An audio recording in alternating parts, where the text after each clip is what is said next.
There's such a sad love deep in your eyes, a kind of pale jewel, open and closed within your eyes. I'll place the sky within your eyes. There's such a fooled heart beating so fast in search of new dreams, a love that will last within your heart. I'll place the moon within your heart.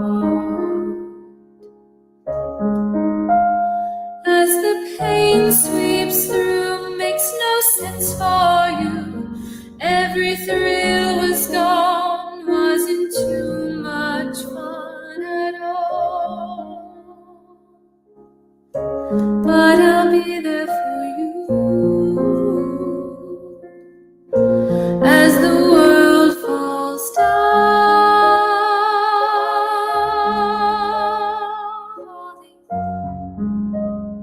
falling, as the world falls down, falling in love. I'll paint your mornings of gold, I'll spin you Valentine evenings, though we're strangers till now. We're choosing a path between the stars. I'll lay my love between the stars. As the pain sweeps through, makes no sense for you.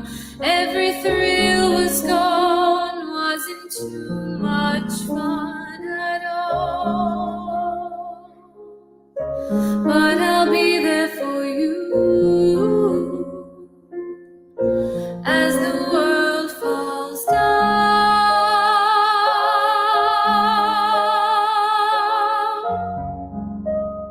falling, as the world falls down, falling in love. As the world falls down,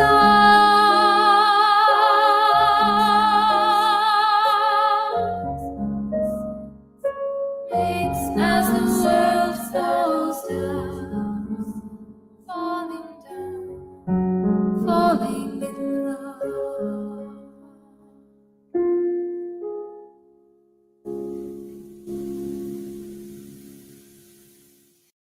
Well, the world is falling down. It's the 16th of June, 2022.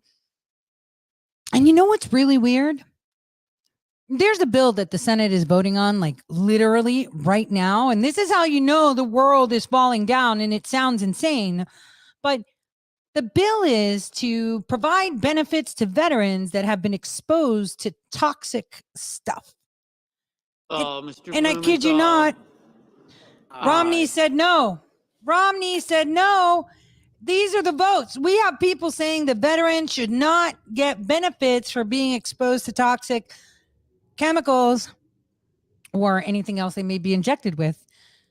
I mean, why not? Look at this. This looks like a clown show. Like, who in their right mind would say no?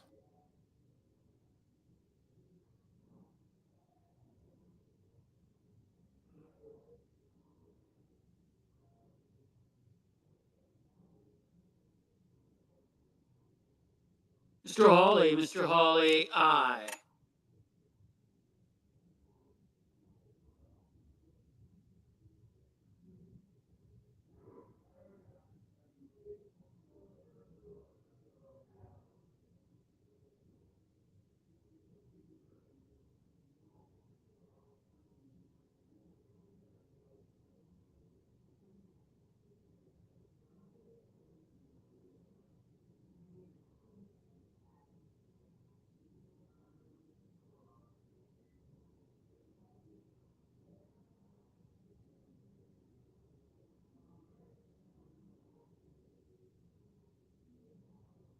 See, whoever in there has voted no deserves an email from angry constituents to say, so you could just inject them and expose them to shit, but not give them benefits.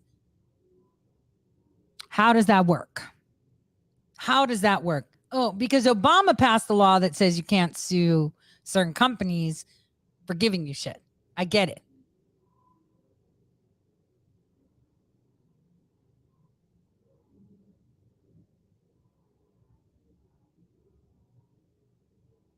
I want to know why it's taking them so long to do the job. I mean, they've been doing this since 10 o'clock in the morning. Why can't they all just vote?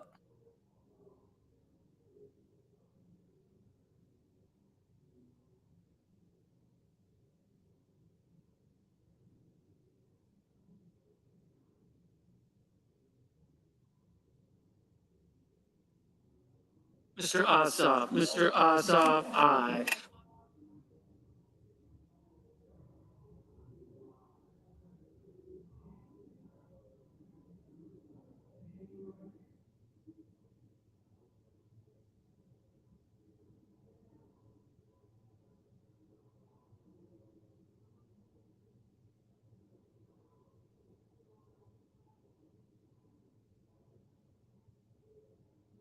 So I just wanted you guys to see how long in between a vote it takes. These people are getting paid a shit ton of money. I think their salary is like about $200,000 a year, but they also get gym benefits, housing benefits, healthcare benefits, and all these other benefits. And they can't even get together and just vote and make it quick. Pay attention.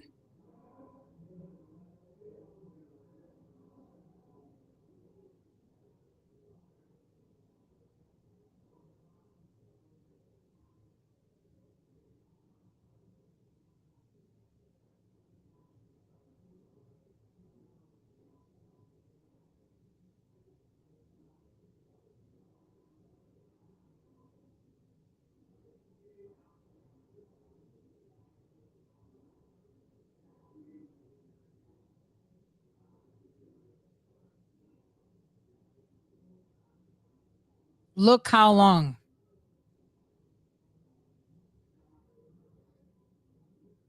Mrs. Blackburn, aye. Mr. Risch, no. Mr.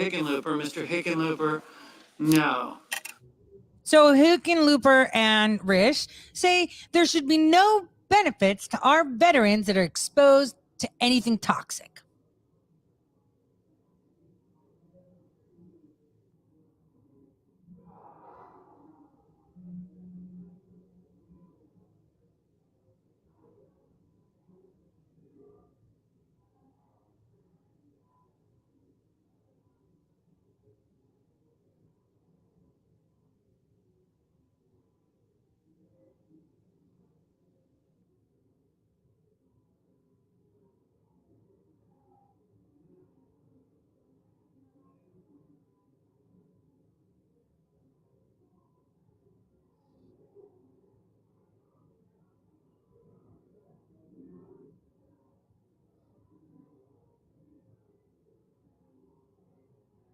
We'll wait for the next round and then we'll cut it off just so you guys can see just how tedious this whole process. Look at the lady with the duckbill mask. Doesn't she feel safe?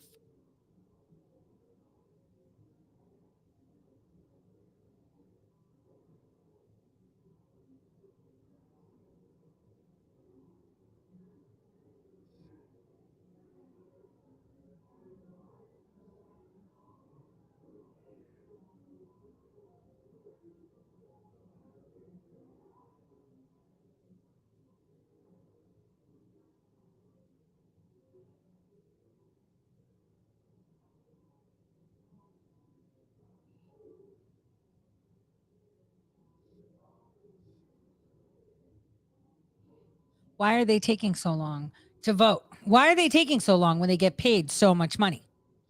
I want you guys to think about that for a second as you hear them humming and chit-chatting, and you can, and those of you watching and not listening on the radio or wherever you stream me, they're standing around having simple chit-chat conversations, but they're not voting.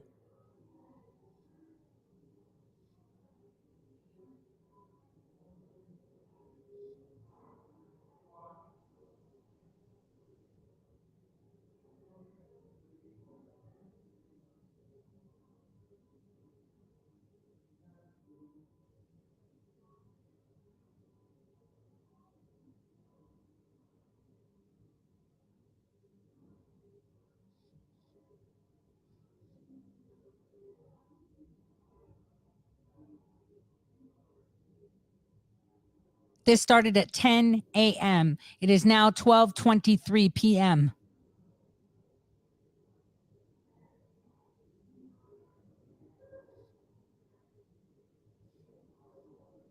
All the people you see on the screen chilling, playing on their phones, having conversations are all just getting paid with your money to do that. We're their boss. Look at them. They're not even working.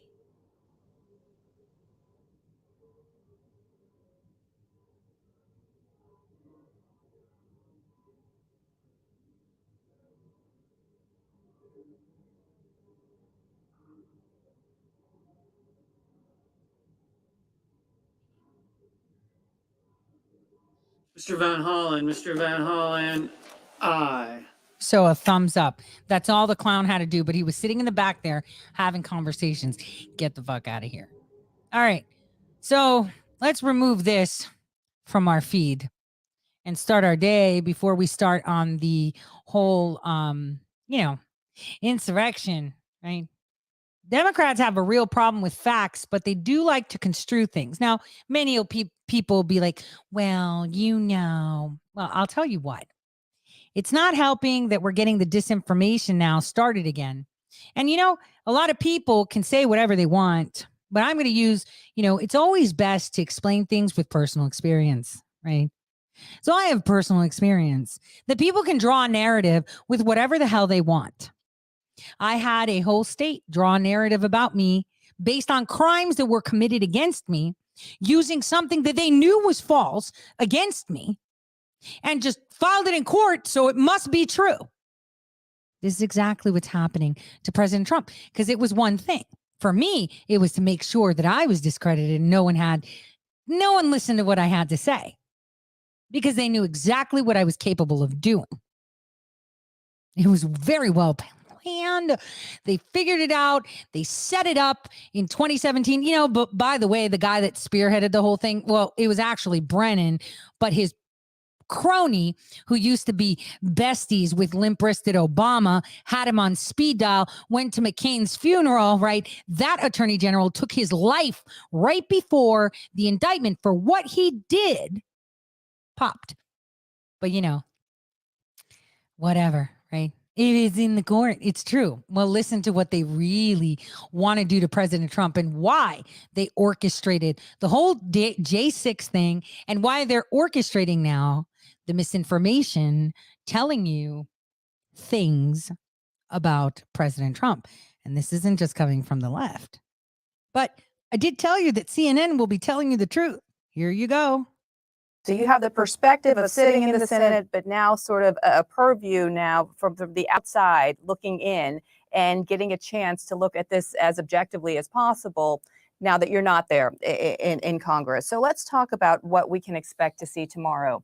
The January 6th committee, the focus will be on the former president's pressure on his vice president, Mike Pence, who ultimately did his job by certifying the results of the 2020 election, facing enormous pressure, as we now know and hear more evidence of, and despite erroneous legal theories. What are you going to be focused on tomorrow, specifically from those who will be testifying? And that's going to include Judge Michael Luttig, who advised the former vice president, and Greg Jacob, who is Pence's top lawyer at the White House. Thank you, Bianna. What we're going to focus on, and what we at the American Constitution Society are focused on, is that this is a fundamental, almost existential threat to our democracy, that these series of events occurred. And the Select Committee has done a tremendous job of sort of carefully laying these things out. What we're going to hear about tomorrow, as you said, is the fact that the President of the United States apparently broke two federal criminal statutes by pressuring the Vice President to not certify the election properly. And Liz Cheney, who's been incredibly heroic on this, has already issued a video where she lays this out. And these are just some of the offenses that the president clearly was involved in. From the very beginning, he tried to spread false and fraudulent information about the fact that claiming that the election was stolen. He tried to corruptly pressure the vice president, and he tried to pressure state and local officials to change voting counts. So on so many counts, they're going to go through carefully to show that this president clearly threatened our democracy. In my view, probably broke a whole lot of federal laws. And bottom line is, he can't be really allowed to be a candidate for president again, as much as he wants to. So is that what these hearings are about? I mean, I guess they could be about more than one thing, but is it to make sure that President Trump, former President Trump, can't hold the office again, or is it to prevent something like January 6th or the buildup to it from ever happening again? Well, it's clearly most importantly about making sure that something like this never happens again. It's never happened. Stop. The only way to make sure something like this doesn't happen again, right, is to make sure that they never allow anyone that does not bend the knee and do what they want run for office. See, they had all the corrupt people around him, supposedly. And I repeat, one thing I've always said is everyone has a price. Every single human being has a price. And a lot of people voted for President Trump because he had no money that he needed from people. He had all the money he needed. But for some reason, they're telling you that he was bought out. Actually, no. He's the president of the United States, and he had a lot of people around him that many of you thought were good. That many of you and I have told you so many times. The simple act of him waking up in the morning and looking at that glass of water next to his bed, thinking, should I drink that or not? Just so you know, all these people that you have put on pedestals that were supposedly fighting for the people, that were supposedly supporting President Trump, they did everything in their power to make sure that he fails. Discreetly, of course. Oh, my hands were tied. Oh, I looked at that. It was a nothing burger. So there was no point. Oh, President Trump, don't listen to what they tell you. I saw it. There's no need to do this. We don't need to do that. We don't need to show the people this. And what does he know? He's apparently thinking these people want to save the country. He's one man surrounded by people that all have a price. All have a price. See, unlike previous presidents, Obama and Bush and Clinton had people like me working in their basement. In fact, I actually worked for Obama and Bush in their basements per se, right? Per se. I was in the basement after 2008.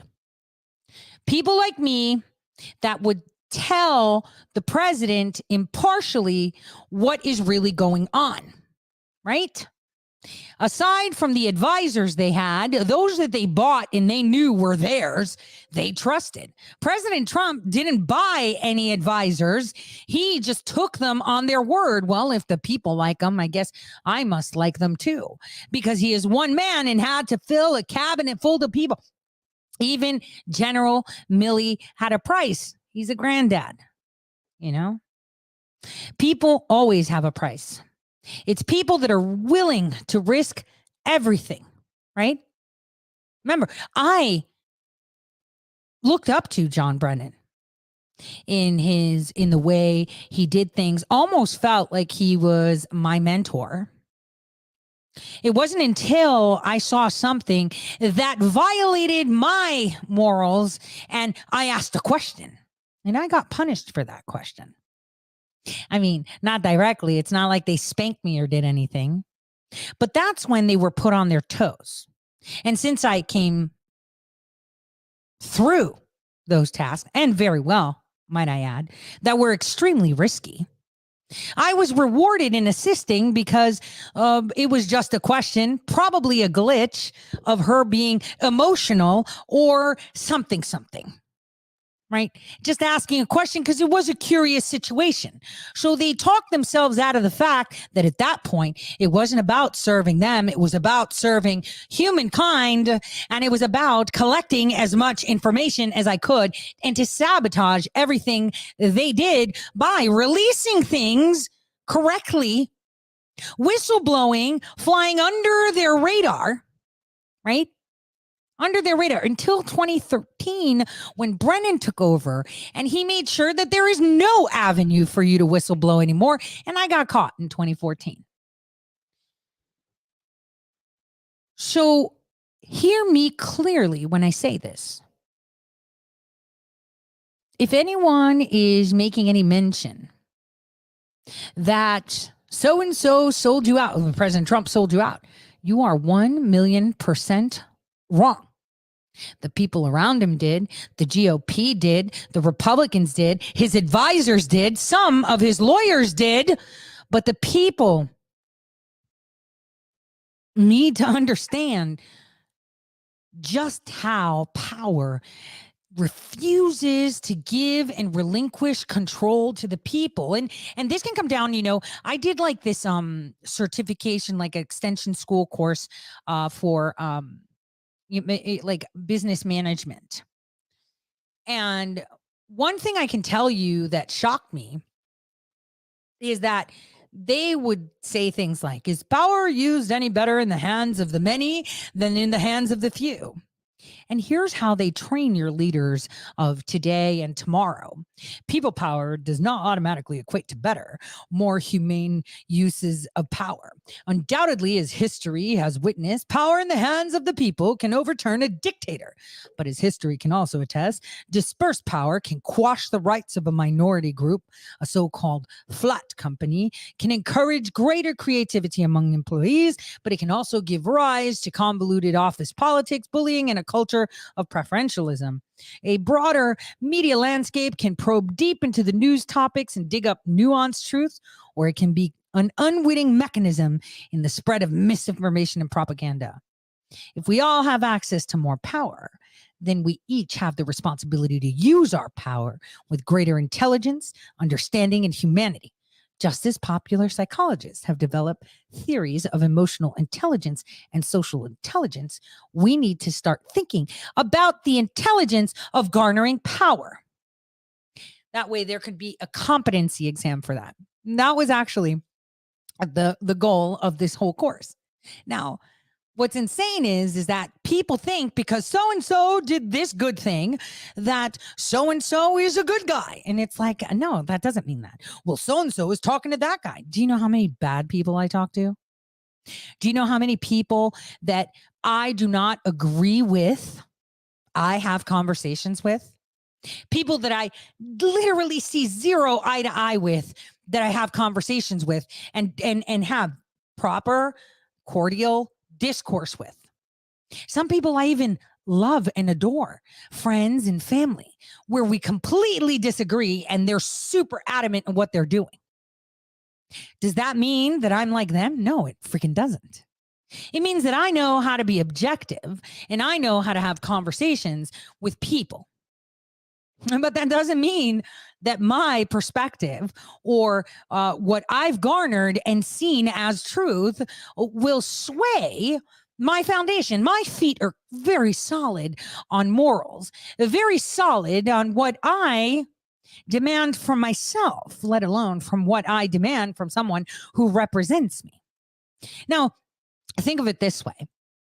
The federal government right now is using our federal taxpayer dollars to cover up a crime that they orchestrated, that we knew they were orchestrating. I knew it the minute I saw that crazy guy, Ali Akbar, come after me. I'm like, why is this clown, who used to have sex with McCain, Karl Rove, there's freaking sex tapes on that. And you better believe there's some on McCain, Lindsey Graham, right? All of these tools, right? So we had a twink, right, that was being used by the Republicans as fun, attack me. And I'm thinking, why? And then I noticed he has the little the orange square. So I was tweeting in August of 2020, why is this color revolution idiot spreading these orange squares and the color orange coming after me? There's something going on. And it's a bad thing for them that they had me pay attention, because that's where I found out how he was getting money from the same side that you see riot in the streets, burn shit down, and we're sitting in Zoom calls colluding to create a federal coup. Now, this isn't I'm making this up. I was talking about that in 2020, way before the elections. In 2020, right after the elections, I actually showed them evidence. Millie Weaver had gotten it from Lieutenant Scott Bennett. Millie Weaver had gotten it from Nathaniel, who sat there painfully watching all of these insane Zoom calls. And I'm like, all right. So, and they even said that they had chosen the electors. And I looked at all of them and said, look at this. This means they bought them. There is no freaking way you can do anything with the electors right now. Stop chasing the ballots. Stop chasing the electors. Follow the law. Stick to the law. Stick to the thing we can, please. But that did not bring these organized groups money that were telling President Trump they were helping him, but in essence, they were enriching their own pockets. Now, many will say, well, all these lawsuits were filed. Yes, in an attempt to find a judge to not invoke the general grievance doctrine. So, it sounds insane. How do we not have standing to say that they did this, they fractionalized the vote, blah, blah, blah, blah, right? How? Well, it's called the general grievance doctrine. So here we are in 2022 with less than a few months to go before the purge the data, and nothing is being done. And you know what sucks? It's always the person that comes in on the side, slowly but surely. They're doing all of this to keep President Trump off the ballot. In my state in February, when they did this crap to me and they broke laws to keep me off the primary as a Republican, right? They literally broke the law. People mocked. Oh, it's just because of her. And then it happened all over the nation. Who's fucking laughing now? Now, I'm on the ballot for November. That translates into I have standing. And I actually know how they do it. This is why every single judge jumps over my declaration. In Michigan and Wisconsin and Arizona, they parse through every single affidavit provided, and they all skipped over mine. They all skipped over mine. It's about to get real hot. Really hot. Because I'm a little bit tired of posturers. I'm tired of people that took avenues to enrich themselves and boast themselves and make a ton of money. Knowingly and willingly. Without remorse. So I'm on the ballot for November. But we can't have elections on these machines. And that's a fact. Anyone telling you to vote and use these machines, it's like, why? You're not going to win. Why? You're not going to win. Why would you have someone run? Then that means it's a fix. If you're telling me that these machines are okay and we just need to watch them, then you haven't seen or you have no idea how far and wide this is. New Mexico, the one county, they already got the machines thrown out. I have pitched so many times to people that actually have money. Why are you doing this? Why don't we just take a state and start county to county, which is easy, where we could just drag it out in the county and get that done at a county level and spread it out like wildfire throughout the state and get this done. No, they have other ideas. All these people have other ideas. Ideas that are always wrong. And then when you tell them, well, you're doing it wrong. Oh, you just don't like it because it's not, what you're doing, what you want to do. And it's like, yeah, because I haven't been fucking wrong yet. And I get so irritated when at the beginning, of this J6, I knew what was happening. I knew something was being orchestrated. I cased the whole place. There were people there that were watching the people that were watching. Federal employees, federal agents, criminal informants, people on the right that are plants like Ali Akbar. I mean, come on. found Jesus while having sex with minors and posting it on Instagram, a 12-year-old, get out of here. See, these are the things that people don't want to talk about. The fact that they've been duped. Everybody hates being duped. Hey, Jesus was betrayed too. I mean, he knew he was getting betrayed, just like many of us know when we're going to get betrayed. But the bottom line is, all of us have to realize that the only reason they have power is because we are allowing them to have power. That's the problem. We are allowing them to have power. We don't need to give them power. You know, everybody keeps saying, oh, they're just power hungry. Power destroys. Power is dangerous. It's so corrupt. It corrupts the best people. And all experiments in power have a bad ending. Oh, and the root of all evil is the quest for power. How many times have you heard all these things? Huh? How many times? But the problem with power being such a bad thing, with it being seen to hold this wrong value and being shamed for having power, you know, is a problem. Now, first of all, none of us can not care about having some power. You know, if you're breathing, right? If you're breathing and existing, you care about power. Okay? You actually care about power. If you're involved in any power struggle, which you always are, your first power struggle is as a kid. Mom, I want to go outside. No, you can't. Why not? Because I said so. What do you mean because I said? Because I'm in control here. I am the parent and I said no. There's a power struggle. So from a very young age, we understand what power is. But there's a lot of people that say, well, I don't really care about power. I'm not concerned with it. It's not something I want. No. By saying that you don't care about power, well, you need to harness that and realize that that's the actual strategy for gaining power. When you're in a society that sees that power is an evil thing and it's wrong, and seeking it is shameful, right? It makes you supposedly morally superior by saying, well, I don't want power because power is for corrupt people. Even though we need power to get things done, right? Right? But in essence, by saying things like that, you're kind of in a very clandestine way. You're the person that supposedly doesn't care about power, but you're going to get power. That is, in fact, what you would call a power trip. Now, understand power is the word used for energy. And that is exactly what power is. It is a very strong energy. One might say, well, do you want power? Guys, I already have power. I have power over all these clowns. You have to ask yourself, why have I been allowed to simply exist with everything I'm saying? Exactly my point. Because I have some power. Just like you have some power. That is exactly it. You also have some power.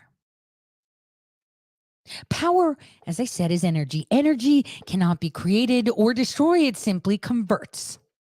Therefore, it is an inherent capacity to create, influence, direct, or do something to bring about what you want, right?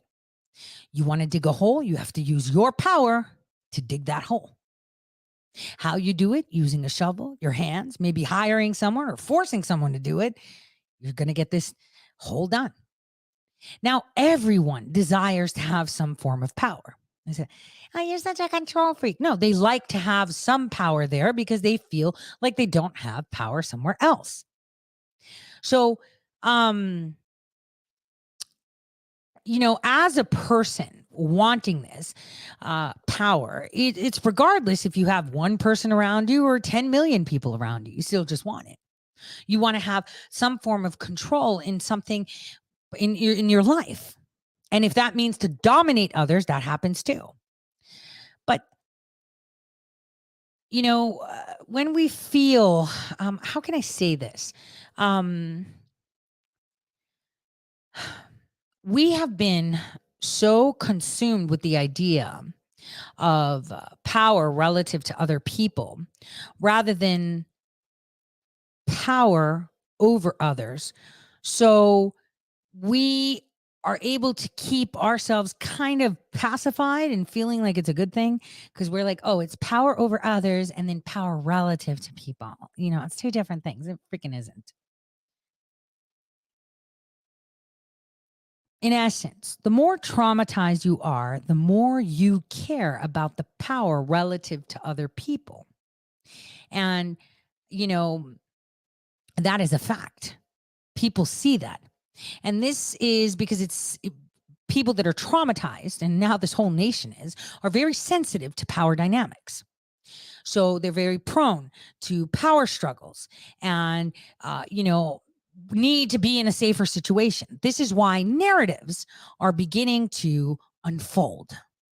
Narratives are beginning to unfold that are claiming, hey, there's a power thing here. President Trump, power thing here. This power thing here. This is what is happening. And it's factual, factual, factual. It is a pretty big issue to have that happen and see. Did I tell you? Sorry, the hearing about Vice President Pence has begun, and I need to shift gears now, guys. So let me shift screens. Okay, here we go. All right. So here we go. It just started. Oh, look at that. They have like their little section. Is that all press? Oh, dear. Oh, dear. Oh, dear. Oh, dear. So now this one is going to be about President Trump's campaign trying to influence Vice President Pence, the victim. He's a victim. He's a victim. Recompense. Victim. Victim. Victim. The well is dry now. They just need to make sure he doesn't win. They need to annihilate him. So now they've activated assets on the right, in the deep right, in the far right, in the middle right, and in the center to tell you how President Trump was making a ton of money. Well, I can tell you there are people around him, people that you love, people that you promote, that were saying, I'm doing this, we're doing this, and they did absolutely fuck. I was actually having this conversation with someone saying, can people stop being in it for the money? Seriously, seriously, people need to stop doing stuff for the money. They see you, they can see you now. It's all about the money. And that's what people are tired of. Seeing them doing anything, as long as they get a little bit of screen time, right? As long as they get paid, as long as they get money, as long as they're elevated, right? This is how they get it done. But don't worry, we got this. Allow them to go as high as they can, because the higher they are, the more harder they will fall. And once again, we're live on Capitol Hill waiting for today's January 6th committee hearing to get underway. Members are expected to focus on how former President Trump may have tried to pressure Vice President Pence into not certifying the 2020 presidential election results. California Congressman Pete Aguilar will lead this hearing. 2 witnesses will testify at today's hearing. A reporter to have advised Vice President Pence that he didn't have the authority to disrupt the election. Those witnesses include former Mike Pence attorney Greg Jacob and retired Republican Judge Michael Luttig. We are expecting opening statements from committee chair and co-chair Benny Thompson and Liz Cheney. Congressman Aguilar expected to outline the case and then question to the witnesses. We want to let you know that the January 6th committee hearings and all C-SPAN programming brought to you as a public service by the cable industry and these television companies, including Dish Network, Comcast, and Charter Communications. And also, don't forget that if you have to leave your TV today, you can continue watching the hearing with C-SPAN Now, our free mobile video app.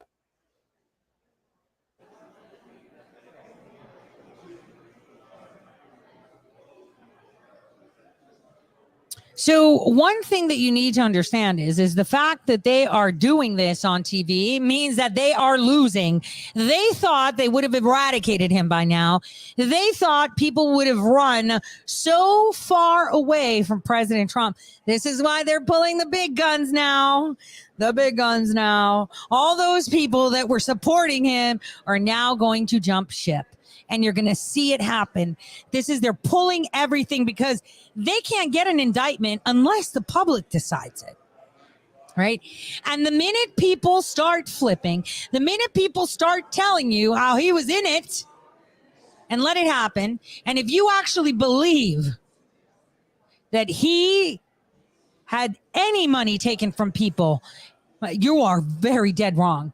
I can tell you for a fact, poor Rudy Giuliani has bills coming in like crazy. He didn't get any of that, let's file lawsuits money from anybody, nor the camp. I was going to say something that I shouldn't. The Trump campaign. No one's paying him. Rudy's paying his own bills. How come he's paying his own bills, but everyone else is making a shit ton of money? Or they got money and ran away with it, or pretended they were doing stuff with it, or still pretending to do things with it. This is very interesting. You have to see. People are like, oh, they're doing this. They're totally winning. How are they winning? They wouldn't be doing this if they were winning. They need the court of public opinion. We have elections coming. They need President Trump to be silenced. They need him out of the picture. That's how they work. And that's how they do it.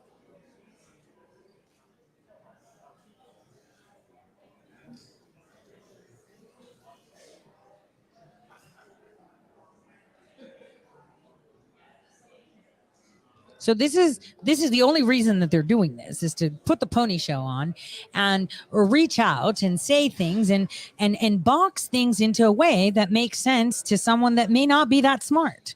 That, because if you think that them putting on the charade means they're winning, right? You obviously don't understand what's happening. It is not a signal of winning. It is a signal of, we're distracting the public. We're putting out the feelers. We want people on the right to start getting on board saying, Trump did this, or kind of like this, or let's frame it up because we want to go ahead and take him out. So if we degrade him in the eyes of his, constituents, then it's going to be cakewalk to get him indicted.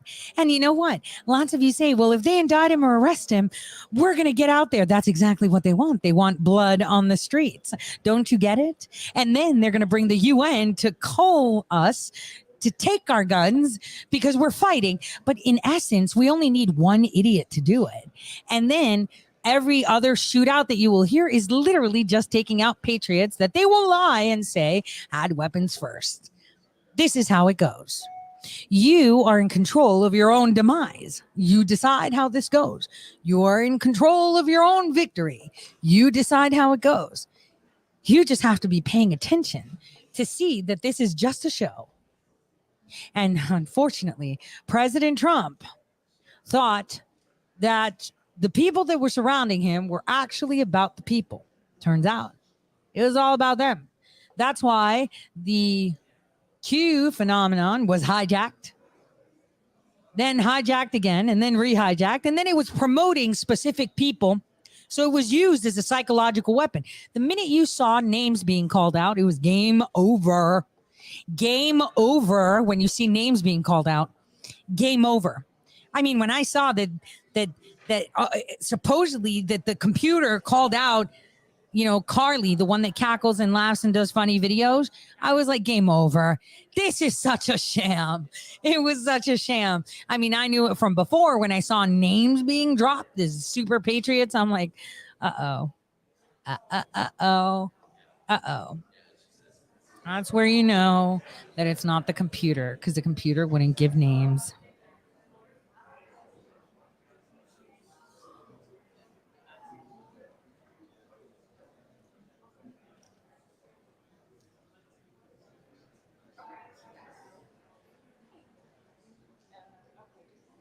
I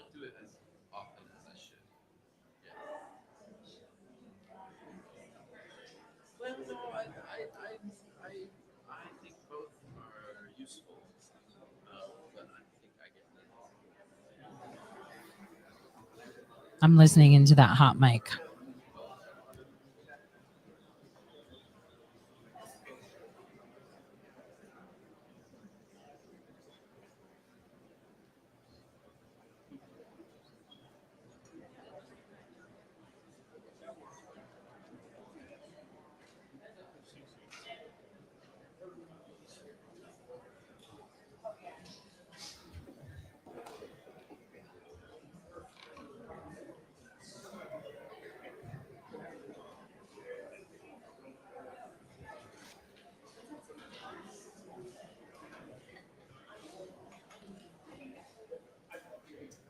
So all of them are taking pictures right now that they're going to sell you at $4.95 on a magazine or a couple $1,000s on TV to show you these what are they called, witnesses? Remember, kind of like that guy in Ukraine who had supersonic hearing and could hear a phone call from the other side of the room in a crowded restaurant, you know, real witnesses.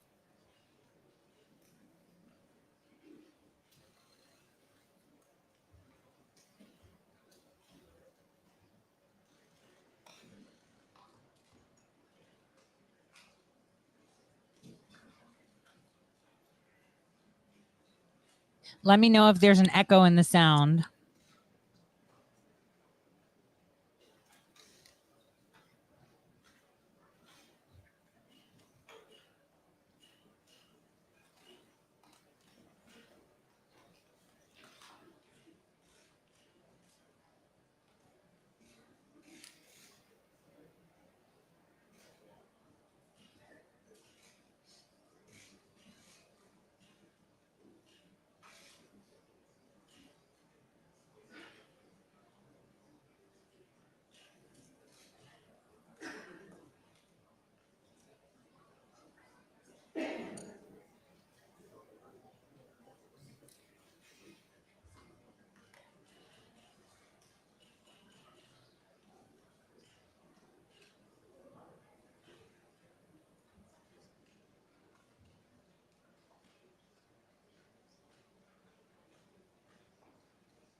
How many pictures are they going to take of these guys? I mean, I'm just watching this and I'm like, what is going on?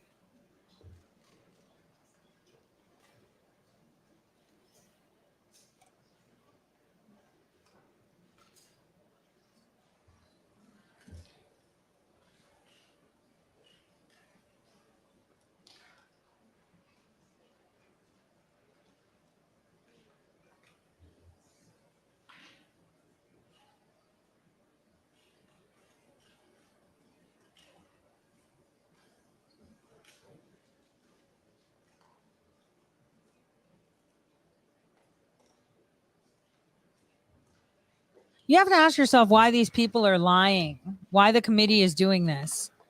Because I can tell you the only people that didn't make money are Rudy Giuliani, Mayor Rudy Giuliani, and President Trump himself made zero money. Everybody else did. You could take that to the bank.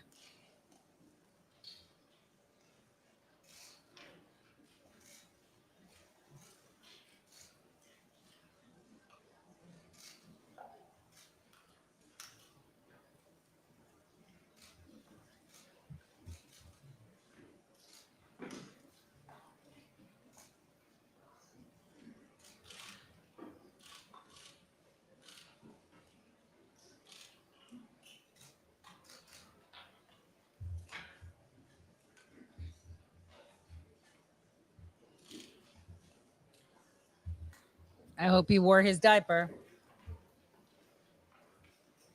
Not like I know that he has prostate issues or anything like that, allegedly.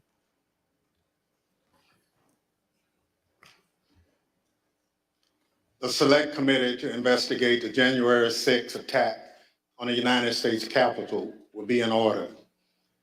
Without objection, the chair is authorized to declare the committee in recess at any point. Pursuant to House Deposition Authority Regulation 10, the chair announces the committee's approval to release the deposition material represented during today's hearing. Good afternoon. This is almost no idea more un-American than the notion that any one person could choose the American president. No idea more un-American. I agree with that, which is unusual. So then why are you doing because this? Former Vice President Mike Pence and I don't agree on much. But Obama does with These both are of you. his words, spoken a few months ago about Donald Trump's attempt to pressure the former vice president, pressure him into going along with an unlawful and unconstitutional scheme to overturn the 2020 election and give Donald Trump a second term in office that he did not win. Today, the Select Committee is going to reveal the details of that pressure campaign.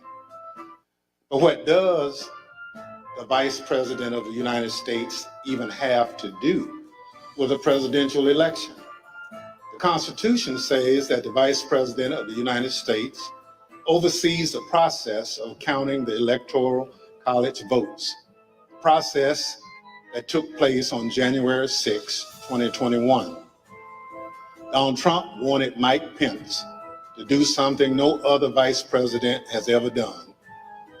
The former president wanted Pence to reject the votes and either declare Trump the winner or send the votes back to the states to be counted again. Yeah, because they were fraudulent, bought out Mike Pence electors. said no. AFL-CIO He paid resisted the them. pressure. He knew it was AFL-CIO paid illegal. them. He knew it was wrong. AFL-CIO paid them. We're fortunate for Mr. Pence's courage. No, we are not. On January 6th. Pence is a Our vagina. democracy came dangerously close. Our democracy, we're a republic.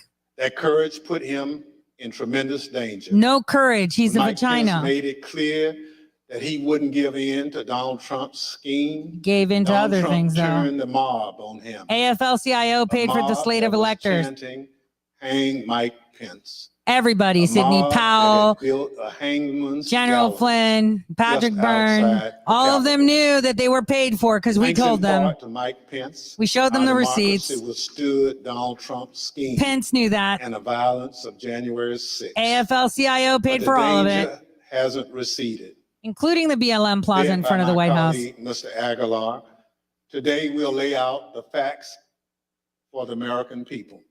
But first, I'll recognize Version my of colleague facts. from Wyoming, Ms. Cheney, for any Impeach opening 44. statement she'd care to offer.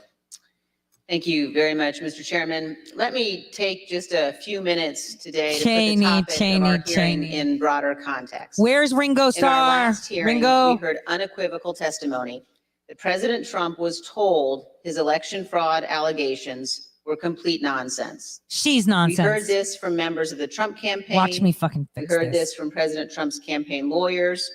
We heard this from President Trump's former Attorney General, Bill Barr. We heard this from President Trump's former acting Attorney General, Jeff Rosen. And we heard this from President Trump's former acting Deputy Attorney General, Richard Donahue. We heard from members of President Trump's White House staff as well.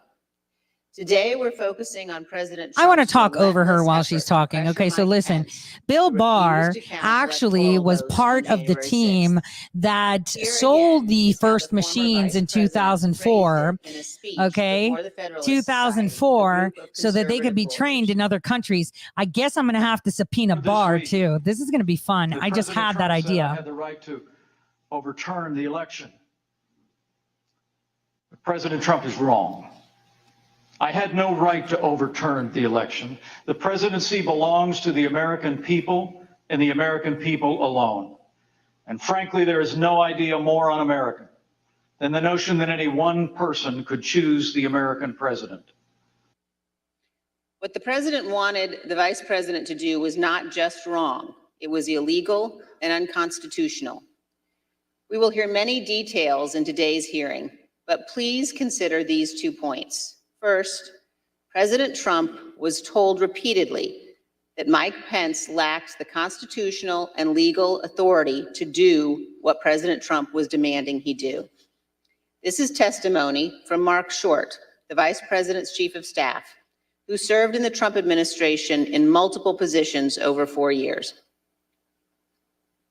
But just to pick up on that, Mr. Short, was it your impression that the vice president had directly conveyed his position on these issues to the president, not just to the world through a dear colleague letter, but directly to President Trump? Many times. And had been consistent in conveying his position to the president? Very consistent. Okay. But President Trump plotted with a lawyer named John Eastman to pressure Pence to do so anyway. As the federal court has explained, quote, based on the evidence, the court finds that it is more likely than not that President Trump and Dr. Eastman dishonestly conspired to obstruct the joint session of Congress on January 6th, 2021. What exactly did President Trump know? When exactly did President Trump know that it would be illegal for Mike Pence to refuse to count electoral votes? Here is one sample of testimony given by one of the witnesses before us today, the Vice President's General Counsel. Did John Eastman ever admit, as far as you know, in front of the president, that his proposal would violate the Electoral Count Act? I believe he did on the 4th. That was January 4th, 2 days before the attack on Congress. A second point, please listen to testimony today about all of the ways that President Trump attempted to pressure Vice President Pence, including Donald Trump's tweet at 2:24 p.m. condemning Vice President Mike Pence when President Trump already knew a violent riot was underway at the Capitol. In future hearings, you will hear from witnesses who were present inside the White House, who were present inside the West Wing on that day. But today we focus on the earnest efforts of Mike Pence, who was determined to abide by his oath of office. As Vice President Pence prepared a statement on January 5th and 6th, explaining that he could not illegally refuse to count electoral votes, he said this to his staff. I mean, the vice president had said, this is the most important thing I ever say. And so this meaning the statement? The statement. And he really wanted to make sure that it was just so. You will hear today that President Trump's White House counsel believed that the vice president did exactly the right thing on January 6th, as did others in the White House, as did Fox News host Sean Hannity. Vice President Pence understood that his oath of office was... You mean Hannity? Hannity. Hannity. The guy that wears a CIA pin real proud. Hannity. That you all cheered. Hannity. more important than his loyalty to Donald Trump. He did his duty. President Trump unequivocally did not. Thank you, Mr. Chairman. I yield back. Without objection, I recognize the gentleman from California, Mr. Aguilar, for an opening statement. Thank you, Mr. Chairman. Today, we intend to show the American people that January 6th was not an isolated incident. In the weeks culminating before, it was a legal scheme and deception. We've already learned that President Trump knew he lost the 2020 election. Shortly after, he began to look for a way to circumvent our country's most fundamental civic tradition, the peaceful transfer of power. The president latched on to a dangerous theory and would not let go because he was convinced it would keep him in office. We witnessed firsthand what happened when the President of the United States weaponized this theory. The Capitol was overrun, police officers lost their lives, and the Vice President was taken to a secure location because his safety was in jeopardy. Let's take a look at the effect of Donald Trump's words and actions. You know, I kind of feel sometimes that I want to drop some blackmail that may exist somewhere in the cloud of Hannity with other women recently. But I won't. I won't. I won't. I want to warn our audience that the video contains explicit content. Mike Pence is going to have to come through for us. And if he doesn't, that will be a sad day for our country. And Mike Pence, I hope you're going to stand up for the good of our Constitution and for the good of our country. And if you're not, I'm going to be very disappointed in you. I will tell you right now. I'm telling you what, I'm hearing the Pence. I'm hearing the Pence just caved. No. Is that true? I'm hearing reports that Pence caved. I'm telling you, if Pence caved, we're gonna drag motherfuckers through the streets. You fucking politicians are gonna get fucking drugged through the streets. Yeah. I guess the hope is that there's such a show of force here that Pence will decide to do the right thing, according to Trump.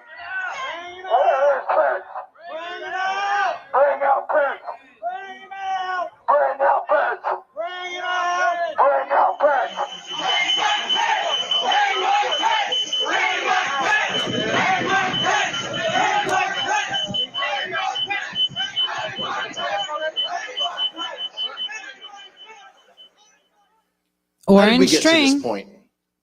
orange How did we rope. get to the point where President Trump's most radical supporters led a violent attack on the Capitol and threatened to hang President Trump's own vice president?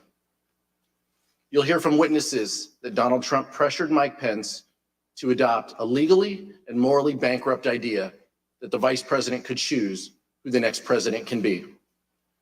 You'll hear about how the vice president, the White House counsel, and others told Donald Trump that the vice president had no such authority.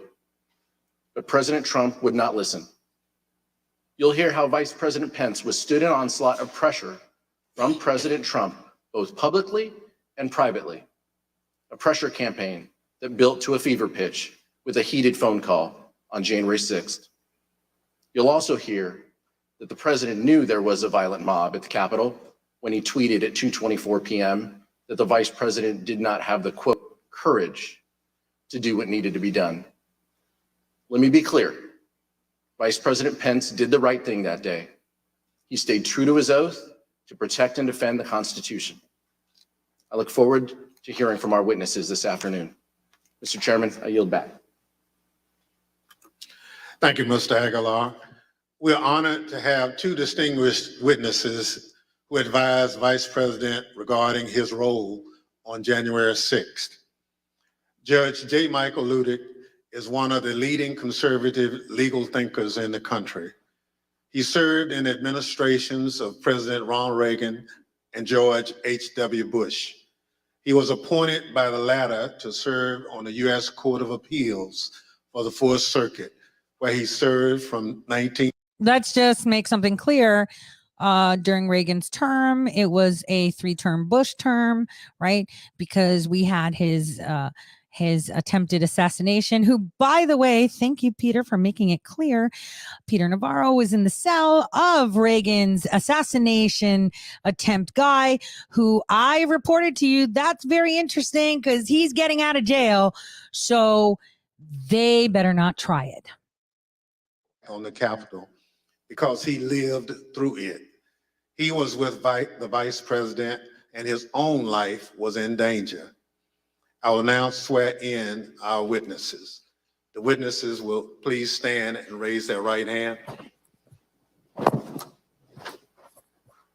Do you swear or affirm under penalty of perjury that the testimony you're about to give is the truth, the whole truth, and nothing but the truth? So help you God. Doesn't matter if they do. They all lie. None of them get prosecuted for perjury, do they? Right? Thank you. You may be seated. Let the record reflect the witnesses answered in the affirmative. I now recognize myself for questions. In the United States, the people choose our representatives, including the highest official in the land, the President of the United States. Actually, let me tell you what the truth is. You don't pick anything. A special division within Homeland Security deploys the software, and the people that are in control select them for you. I'm just making that clear. The American people did this on November 3rd, 2020. But President Trump did not like the outcome. He did everything he could to change the result of the election. He tried litigation, 62 cases, in fact, and that failed. He tried to pressure state legislatures to reverse the results of the election in their states. That's right. He had bad advice. He had people giving him advice where he was not going to win. He had people within the system giving him advice so that it can look like he's doing something, but in essence, they were trapping him. But people that actually had solutions were excluded from those conversations because public opinion, because influencers, because losers that get paid, because it wasn't going to make anybody money if he was able to rectify the situation. They needed to pitch it. Ridiculous legal theory that the vice president can select the president of the United States. Mr. Jacob, how did this theory first come to your attention?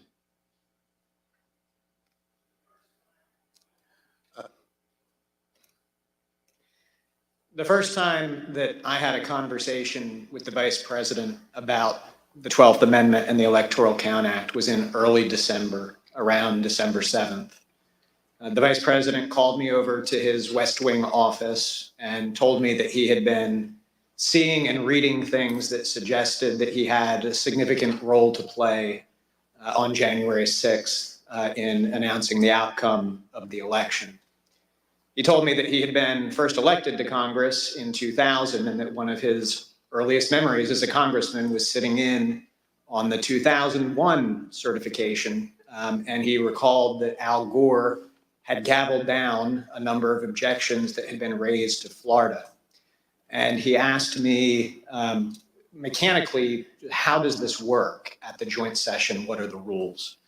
And I told the vice president that, in fact, I had a fairly good idea of how things work, that actually there aren't rules that govern the joint session, but what there is a provision of the Constitution that's just one sentence long, and then an Electoral Count Act that had been passed in 1887.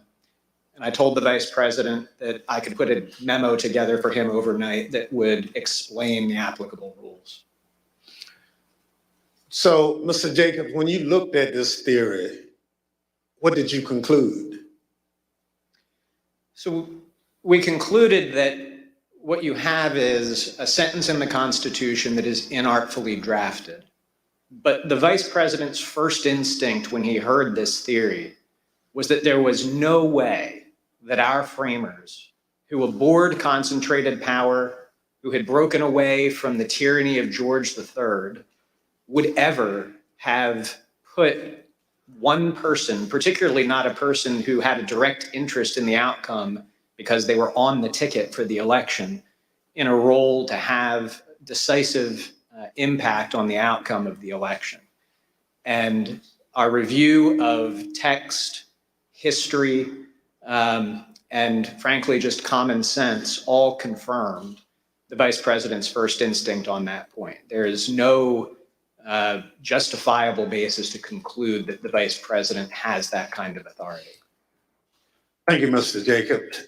We will hear more today about how, despite this conclusion by you and other top legal advisors, the former president used this discredited theory in his campaign to pressure the vice president to decide the outcome of the presidential election. I now recognize the gentlewoman from Wyoming, Ms. Cheney, for questions. Thank you very much, Mr. Chairman. Judge Ludig, thank you as well for being here with us today. You issued a very important statement earlier today, which I urge all Americans to read. And I'd like to ask you, Judge, about one of the sentences in your statement and ask if you could explain to us the significance of it.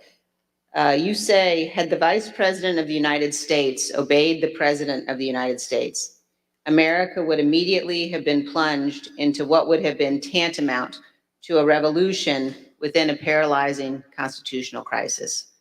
Actually, what they have done now is cause this revolution. Aristotle, a fantastic philosopher, actually defined the term tyranny. And tyranny comes to existence by power of force. And all the consequences of tyranny are detrimental. Tyrants use their power to suppress the people and evoke fear among people. The reason they are doing this to President Trump is so none of you get the idea that you can run for president. Oh, you can be a president if you want to. No, not unless you're casted for the role and you're part of our group. It's a tight clique and you're not in it. When there's no check and balance that is present in society, oppression arises, and this affects the country. Injustice is social evil. We are being deprived of our legal rights, our innate rights to vote. We have the right to vote, but that hasn't happened since the year 2000. And you could take that to the bank. And in these conditions, every single person is miserable. Miserable.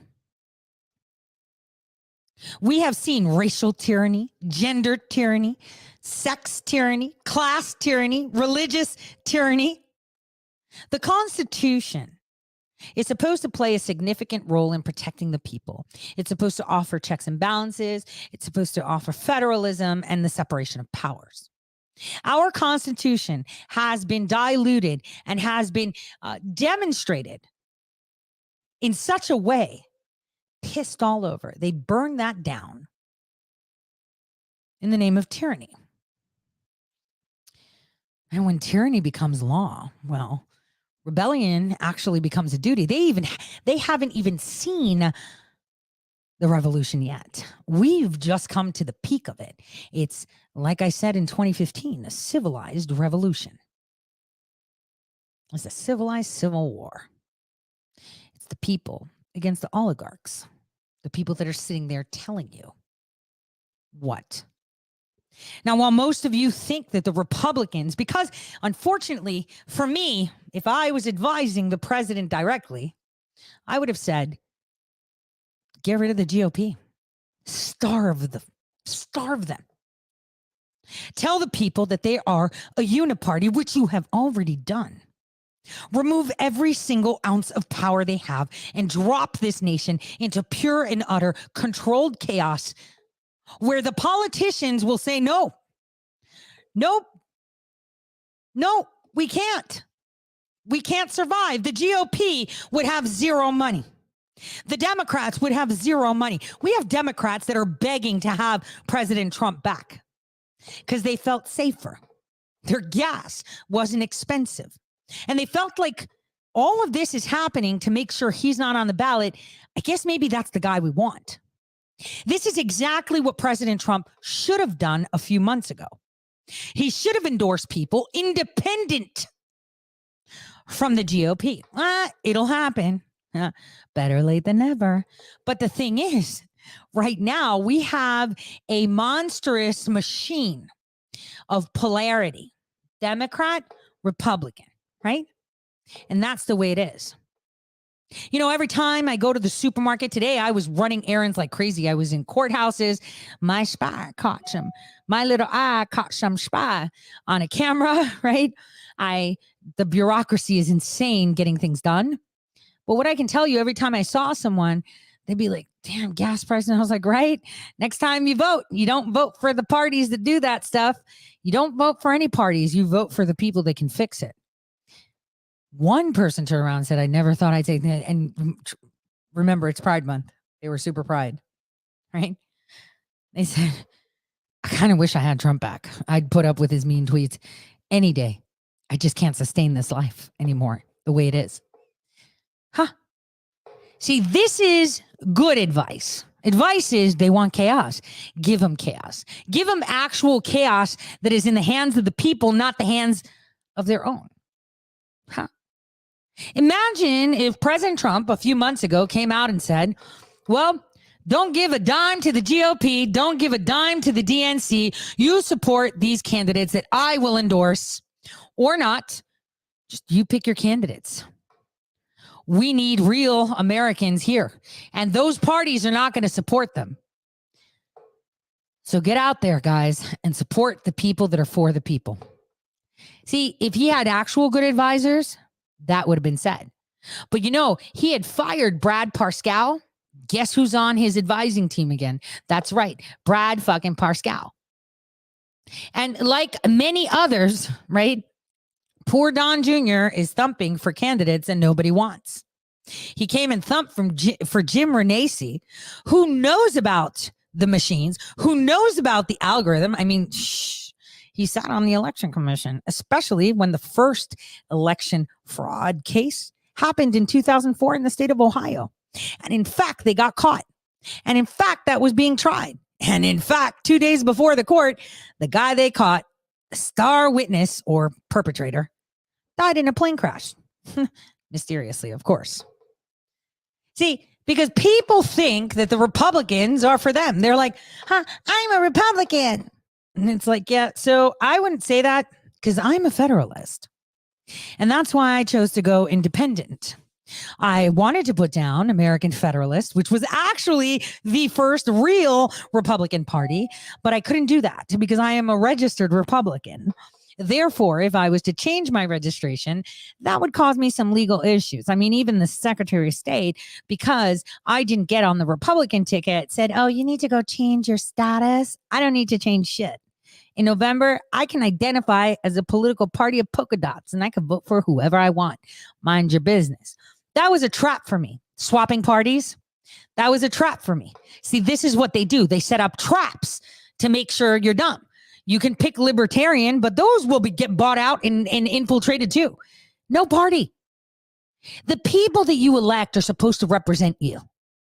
You're supposed to know your congressman. You're supposed to know your senator. You're supposed to know these people. They're supposed to be in your neighborhood. That's why they have governance over your area. And that's why they're being elected. If you don't know them and you don't talk to them, you don't vote for them. That's basically how it is. And in fact, we're not even having proper representation. I had this conversation with you guys over a year ago. We need to have proper representation. We need more people representing us. We can't have so many. I mean, the state of North Dakota, let's put it this way. It's a massive state, but it only has 1 million residents. They get 1 congressman and 2 senators. What? Why? The senator from that place doesn't know that city, doesn't know that area of the state's problems. It should be sequestered to be able to have appropriate representation. How many of you, have talked to your congressman? They don't even talk to you because they're that important. And, thinking about it, COVID helped the government stay away from conversations with citizens. They're above you. They sit there at their desk and they sat there at home, didn't have to work, right, in the courthouses or anything, right, because of COVID. But you were struggling. You had nothing, and they didn't even have to look at you. And then your city council, your mayors, they're supposed to represent you. They're in your city limits, right? Well, why can't we have the same representation on a federal level? Because it's really hard to buy out a lot of people.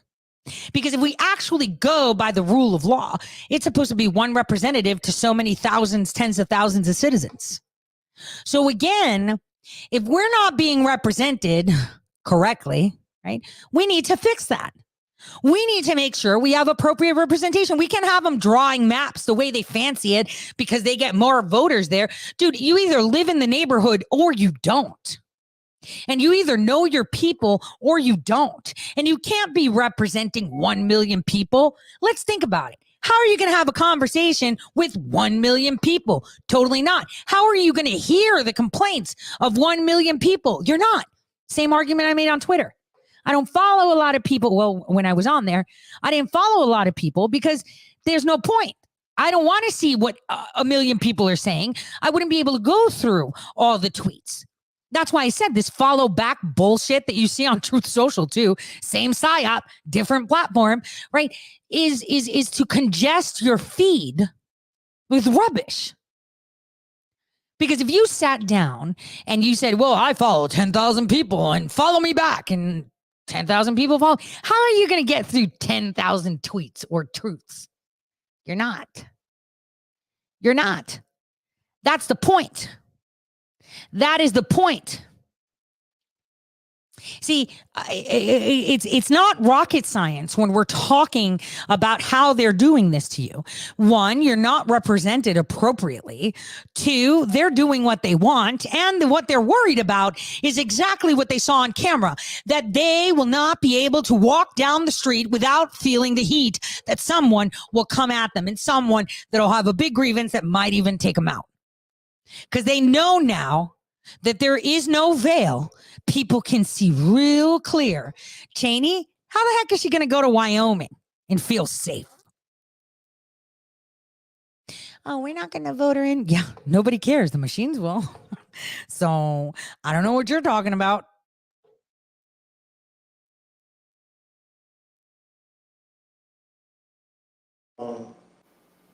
But he said in that passage that there was both legal authority as well as historical precedent.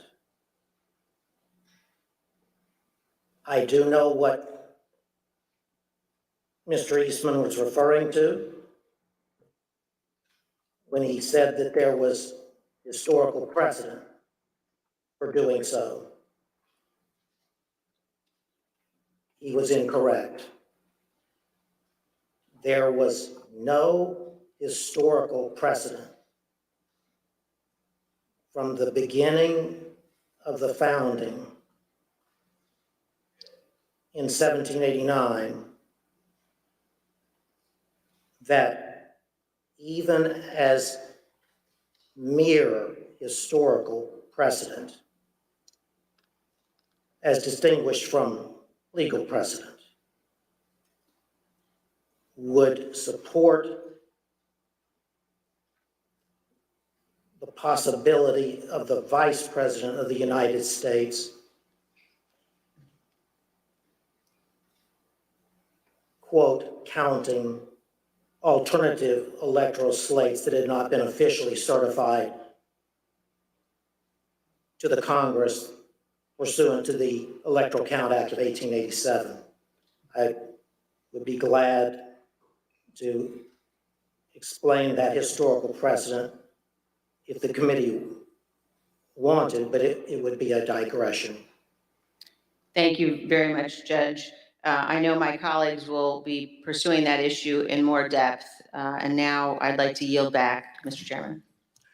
Thank you very much. Pursuant to Section 5C8 of House Resolution 503, the chair recognizes the gentleman from California, Mr. Aguilar, and staff counsel, Mr. John Wood, for questioning. Thank you, Mr. Chairman. We're fortunate to have a bipartisan staff. Senior Investigative Counsel John Wood previously served as United States Attorney in Missouri under President George W. Bush. He and I will share today's lines of questioning. Mr. Wood? Thank you, Mr. Aguilar. Judge Ludig, I had the incredible honor of serving as one of your law clerks. Another person who did was John Eastman. And you have written that Dr. Eastman's theory that the vice president could determine who the next president of the United States is, in your words, incorrect at every turn. Could you please explain briefly your analysis?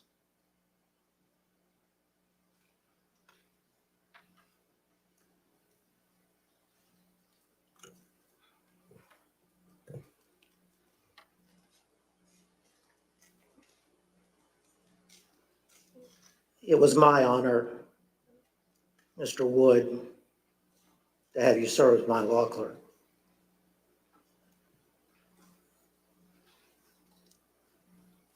I could answer that question perfectly if I had at my disposal either Mr. Eastman's tweet or my own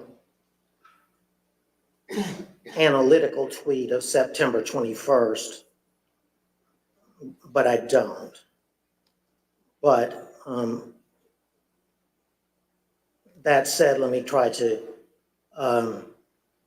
remember the analysis of Mr. Eastman's analysis. And Judge, I can read to you and to the audience, I think what was a really key passage from your very insightful analysis when you wrote, I believed that Professor Eastman was incorrect at every turn of the analysis in his January 2nd memorandum, beginning with his claim that there were legitimate competing slates of electors presented from 7 states. And you've already addressed that issue.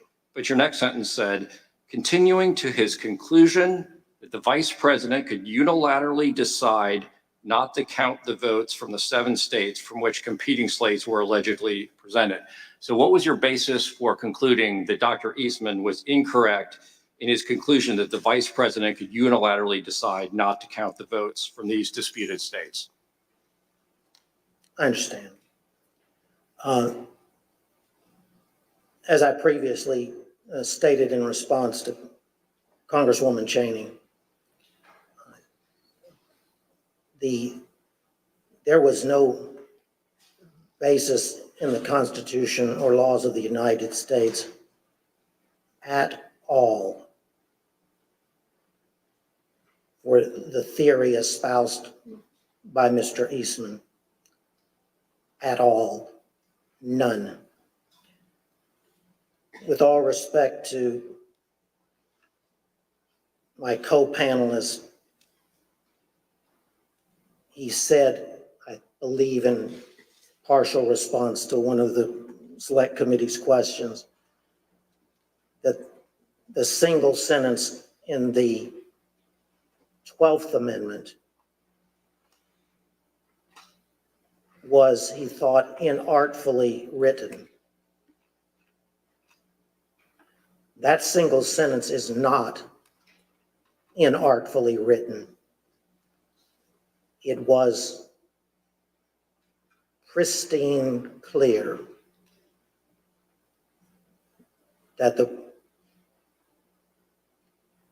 President of the Senate on January 6th, the incumbent Vice President of the United States, had little substantive constitutional authority, if any, at all. The 12th Amendment, the single sentence that Mr. Jacob refers to, says in substance that following the transmission of the certificates to the Congress of the United States and under the Electoral Count Act of 1887, the Archivist of the United States, that the presiding officer shall open the certificates in the presence of the Congress of the United States in joint session. It then says unmistakably, not even that the Vice President himself shall count the electoral votes. It clearly says merely that the electoral count votes shall then be counted.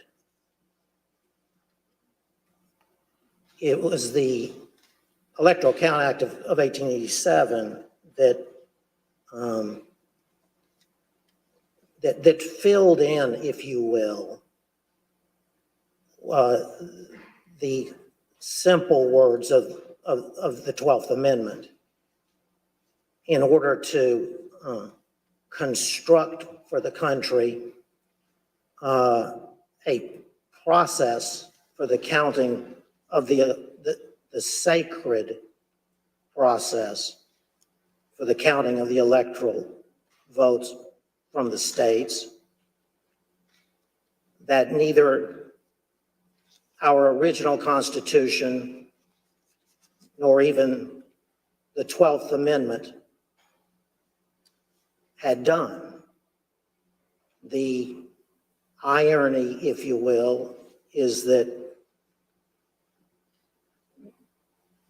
from its founding until 1887, when Congress passed the Electoral Count Act, the nation had been in considerable turmoil during at least 5 of its presidential elections,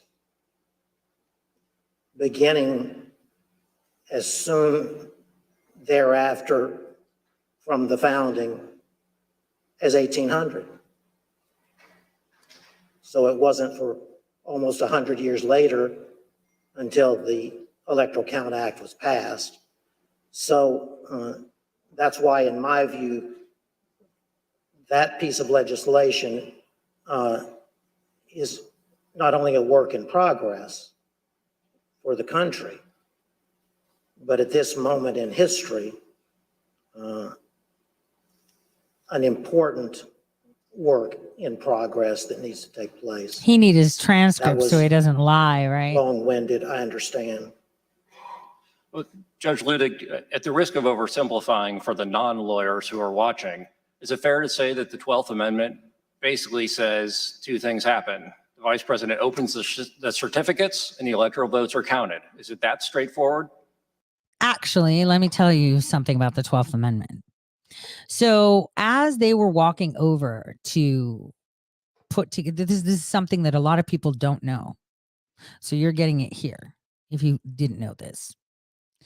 But as they were walking over to certify the elections, Sidney Powell and another attorney from the White House had a 12th Amendment case that they were taking up to the Supreme Court. They were literally blocked from doing it. And this is why they rushed to do the vote quickly, because they didn't expect them to be running to the court with that filing. So they had a shooting happen and they got all that done. I'm pointing out some real truths and some real facts. So you have to understand it's not intricate, it's just quiet. They saw there was mitigation in place. They saw that they had the 12th Amendment suit. They were blocked from filing it. While they were walking to the actual building to get, the elections sealed, right? Pence tipped them off that they left to go file it. They were blocked from filing it, and suddenly they were voting. This is fact. That actually happened.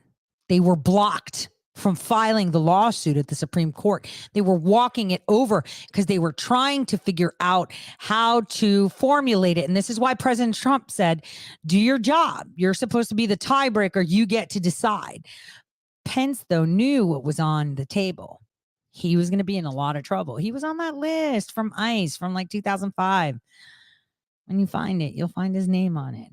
So again, they were blocked from filing that. And my friend, who was the other attorney with Sidney Powell they were blocked from filing it. Pelosi and Pence walked over together.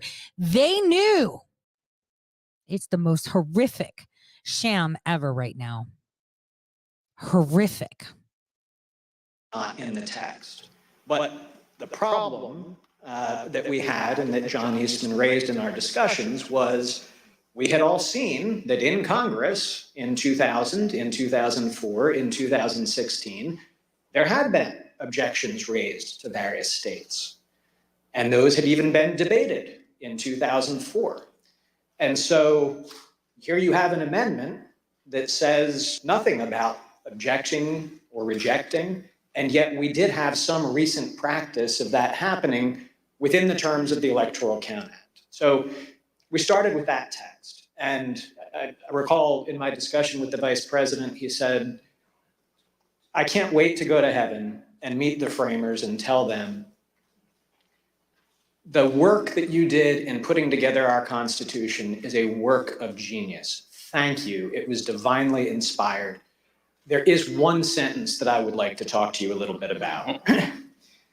So then we went to structure. And again, the vice president's first instinct here is so decisive on this question. There's just no way that the framers of the Constitution, who divided power and authority, who separated it out, who had broken away from George III and declared him to be a tyrant, there was no way that they would have put in the hands of one person the authority to determine who was going to be president of the United States. And then we went to history. We examined every single electoral vote count that had happened in Congress since the beginning of the country. We examined the Electoral Count Act. We examined practice under the Electoral Count Act. And critically, no vice president in 230 years of history had ever claimed to have that kind of authority, hadn't claimed authority to reject electoral votes, had not claimed authority to return electoral votes back to the states. In the entire history of the United States, not once had a joint session ever returned electoral votes back to the states to be counted. And in the crisis of 1876, Justice Bradley of the United States Supreme Court, who supplied the decisive final vote on that commission, had specifically looked at that question and said, first, the vice president clearly doesn't have authority to decide anything. And by the way, also does not have authority to conduct an investigation by sending things back out for a public look at things. So the history was absolutely decisive. And again, part of my discussion with Mr. Eastman was, if you were right, don't you think Al Gore might have liked to have known in 2000 that he had authority to just declare himself president of the United States? Did you think that the Democrat lawyers just didn't think of this very obvious quirk that he could use to do that? And of course, he acknowledged Al Gore did not and should not have had that authority at that point in time. But so text, structure, history, I think what we had was some ambiguous text that common sense and structure would tell you the answer cannot possibly be that the vice president has that authority. As the committee already played the vice president's remarks, there is almost no idea more un-American than the notion that any one person would choose the American president. And then unbroken historical practice for 230 years that the vice president did not have such an authority. Thank you. I reserve the remainder of my time. Mr. Jacob, you weren't the only one who knew that the legal theory was wrong, though. Here's what various advisors to the president thought about that theory.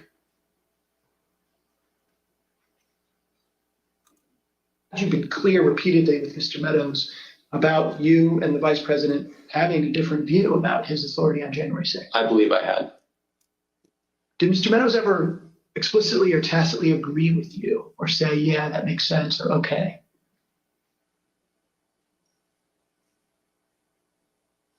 I believe that that Mark did agree. What makes you say that? I believe that's what he told me. But as I mentioned, I think Mark had told so many people so many different things that it was not something that that I would necessarily accept as, okay, well, that means that's resolved. I see. Tell me more what he told you on this topic. Well, I think it was that, the vice president doesn't have any broader role. And I think he was understanding of that. So despite the fact that he may have said other things to the president or others, to you, he said he understands the vice president has no role.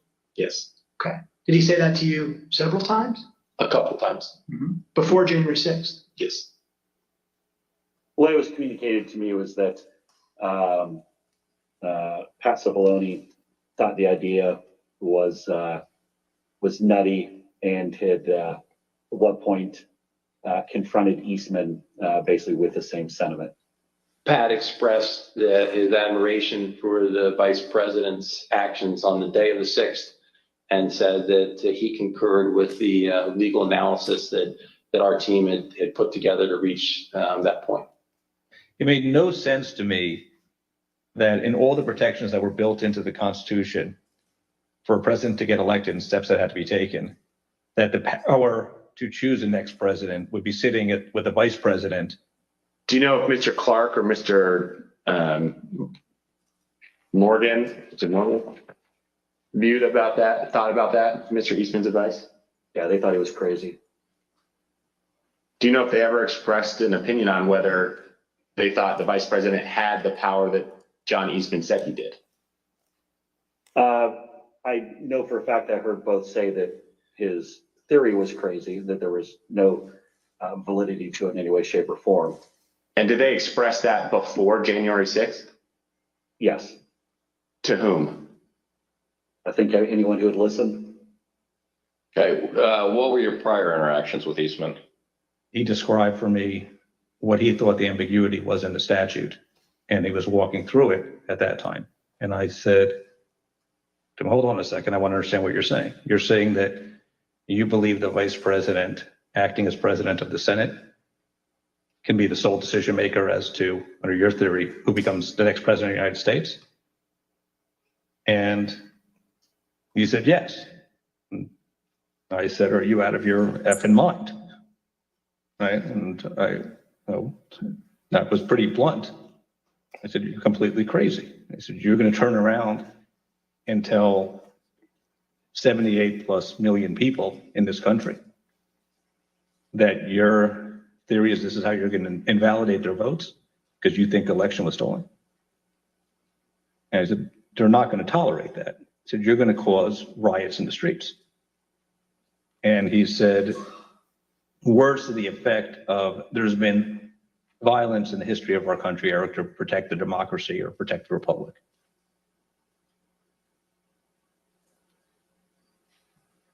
In fact, there was a risk that the lawyers in the White House counsel's office would resign.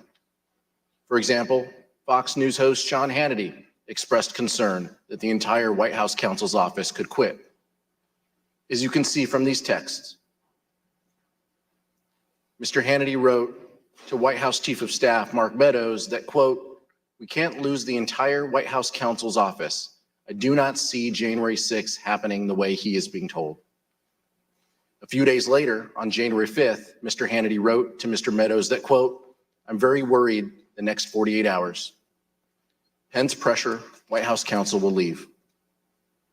While Sean Hannity was apparently very concerned about the possibility that the White House counsel would resign in protest of the president's effort to force the vice president to violate the Constitution, some others close to the president were more dismissive of the White House counsel's position.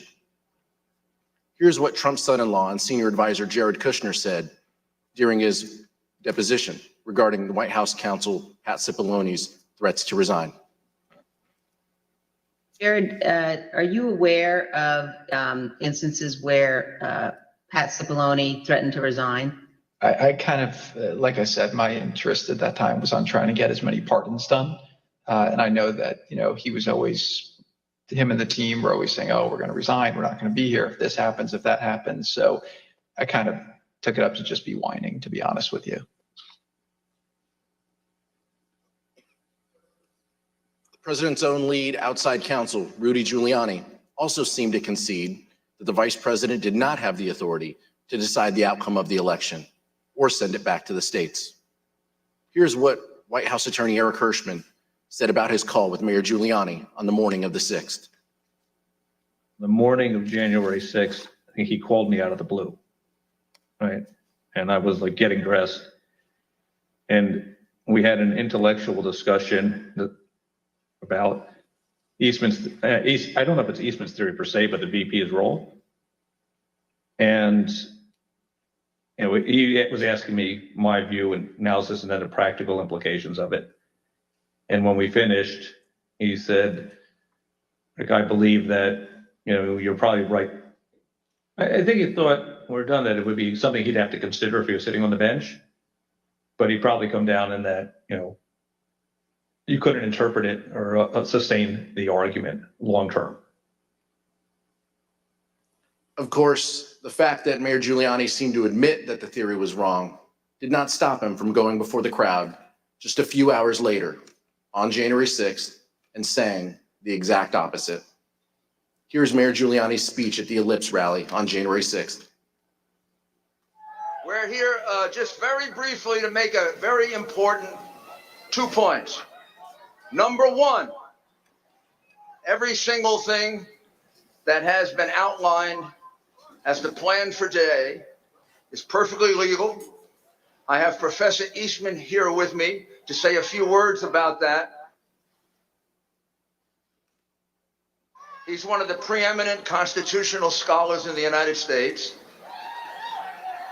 It is perfectly appropriate, given the questionable constitutionality of the Election Counting Act of 1887, that the Vice President can cast it aside, and he can do what a president called Jefferson did when he was Vice President. He can decide on the validity of these crooked ballots, or he can send it back to the legislatures, give them 5 to 10 days to finally finish the work. And here's what Dr. Eastman said in his speech at the Ellipse on January 6th. And all we are demanding of Vice President Pence is this afternoon at 1 o'clock, he let the legislatures of the state look into this so we get to the bottom of it and the American people know whether we have control of the direction of our government or not.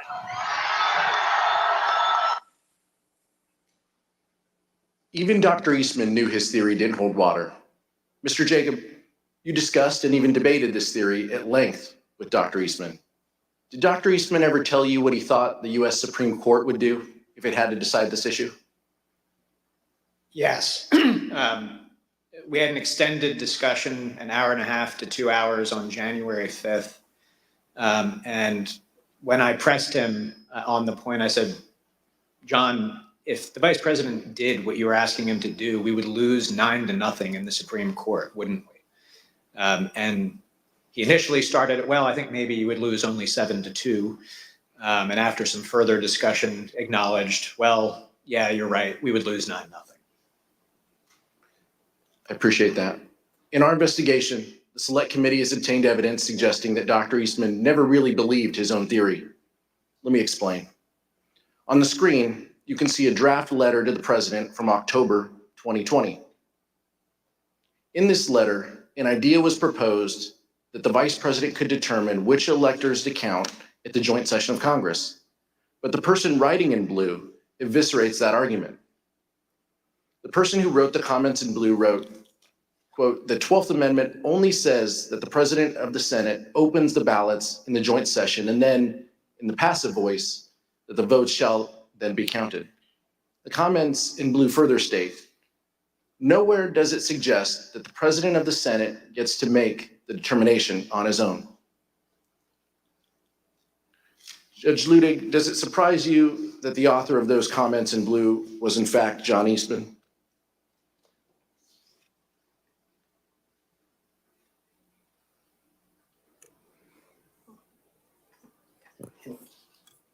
Yes, it does, Congressman.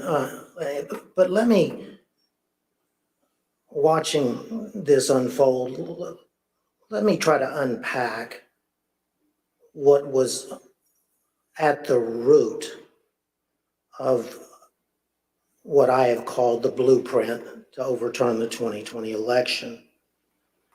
And it is this. And I had foreshadowed this answer in my earlier testimony to Congresswoman Cheney.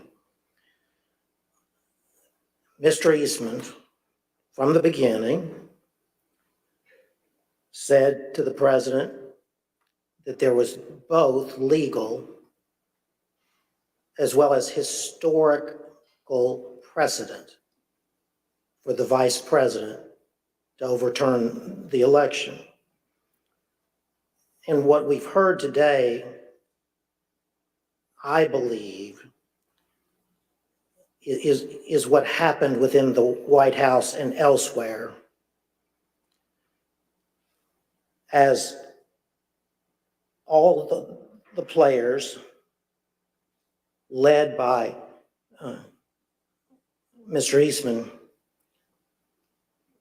got wrapped around the axle by the historical evidence claim by Mr. Eastman. Let me explain very simply. This is what I said would require a digression that I would be glad to undertake if you wished. In short, if I had been advising the Vice President of the United States on January 6th, and even if then Vice President Jefferson and even then Vice President John Adams and even then Vice President Richard Nixon had done exactly what the President of the United States wanted his Vice President to do.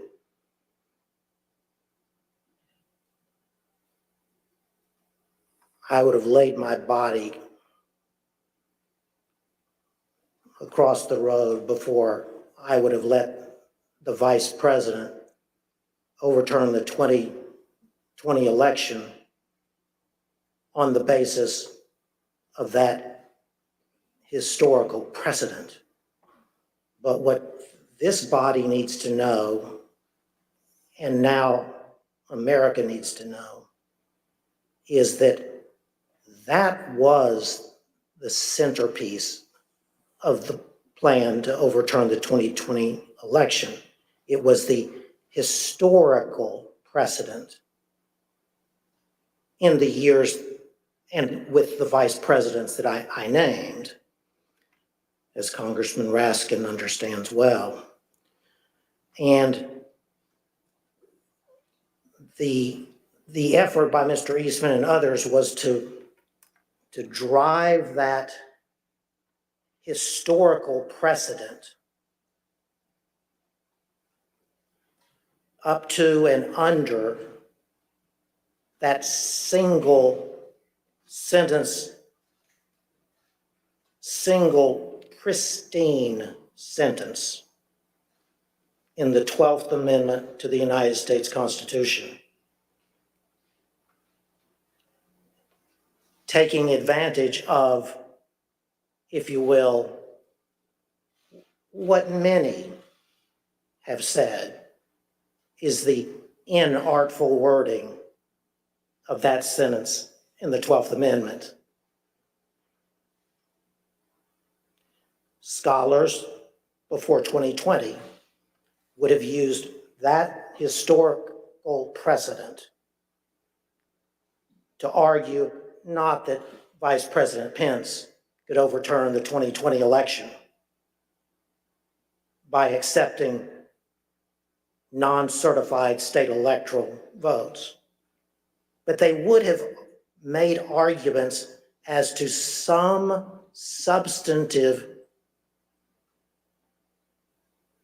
not merely procedural, authority possessed by the Vice President of the United States on the statutorily prescribed day for counting the Electoral College votes. This is constitutional mischief.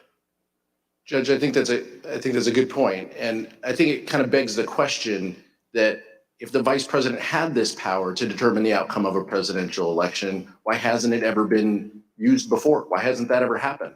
Why hasn't a vice president simply rejected the outcome of an election and declared someone else the winner? And instead, as the chairman mentioned in his opening, for over 2 centuries, vice presidents have presided over the joint sessions of Congress in a purely ceremonial role. This even includes, as Mr. Jacob mentioned, Vice President Al Gore.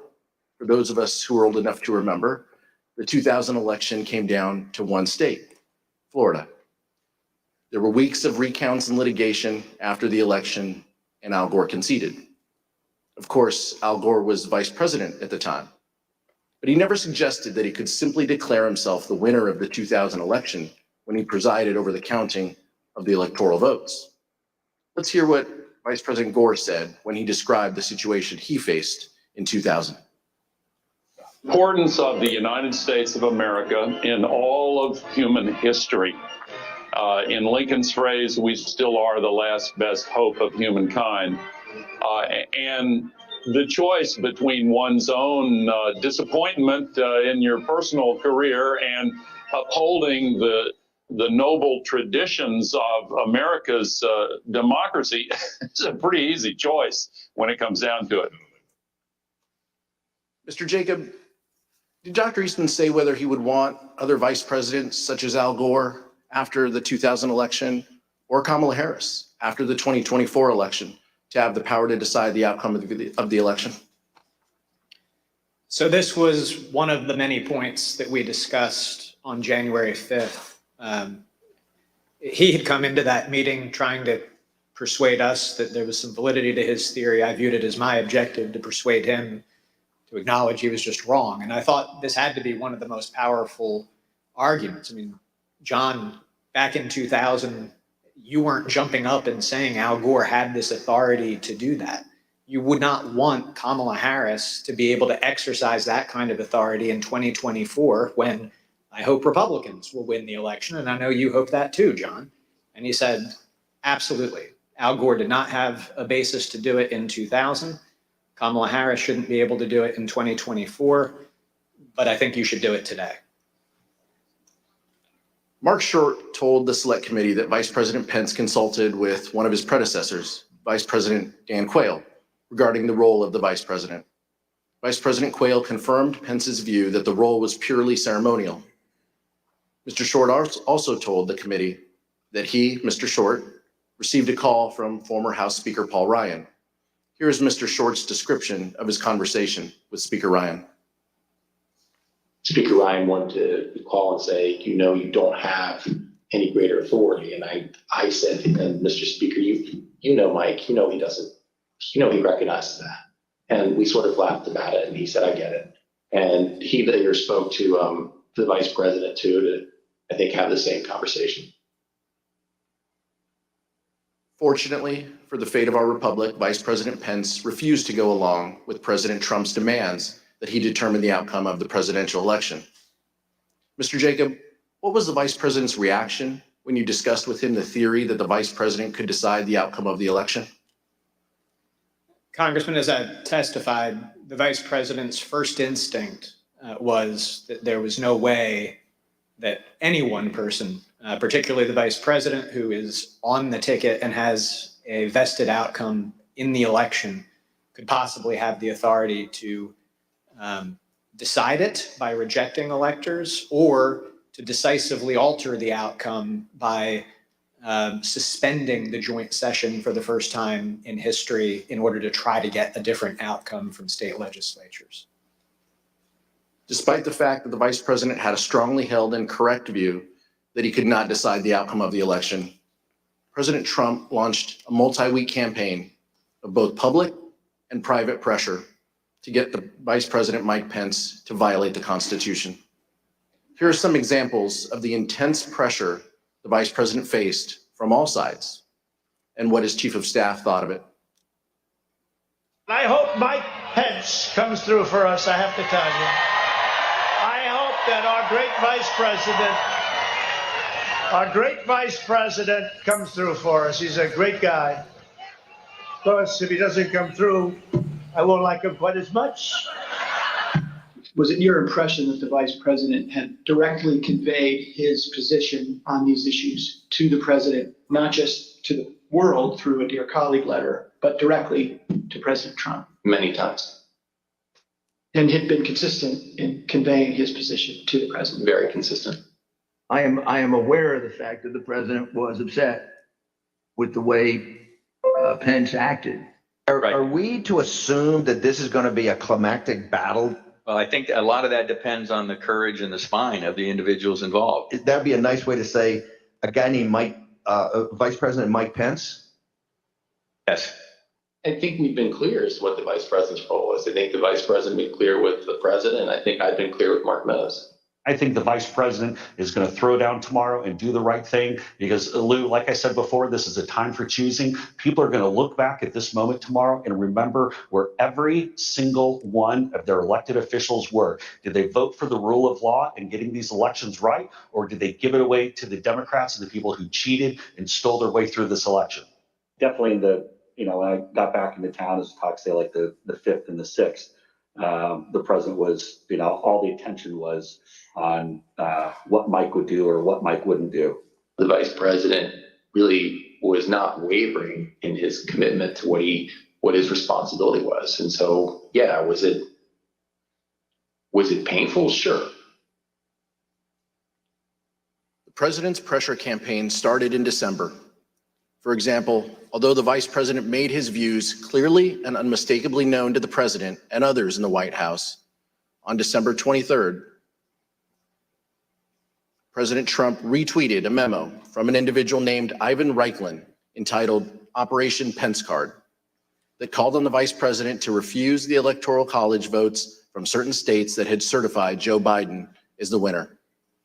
President Trump started his pressure campaign in December, but he dialed up the pressure as January 6th approached.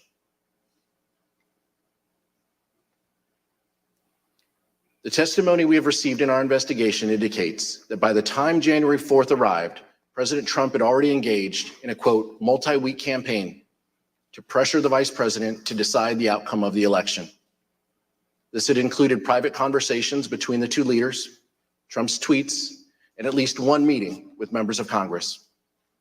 We understand that the vice president started his day on January 4th with a rally in Georgia for the Republican candidates in the U.S. Senate runoff. When the vice president returned to Washington, he was summoned to meet with the president regarding the upcoming joint session of Congress. Mr. Jacob, who attended that meeting? The attendees were the vice president, the president, Mark Short, the chief of staff to the vice president, myself, and John Eastman. There was about a 5-minute period where Mark Meadows came in on a different issue.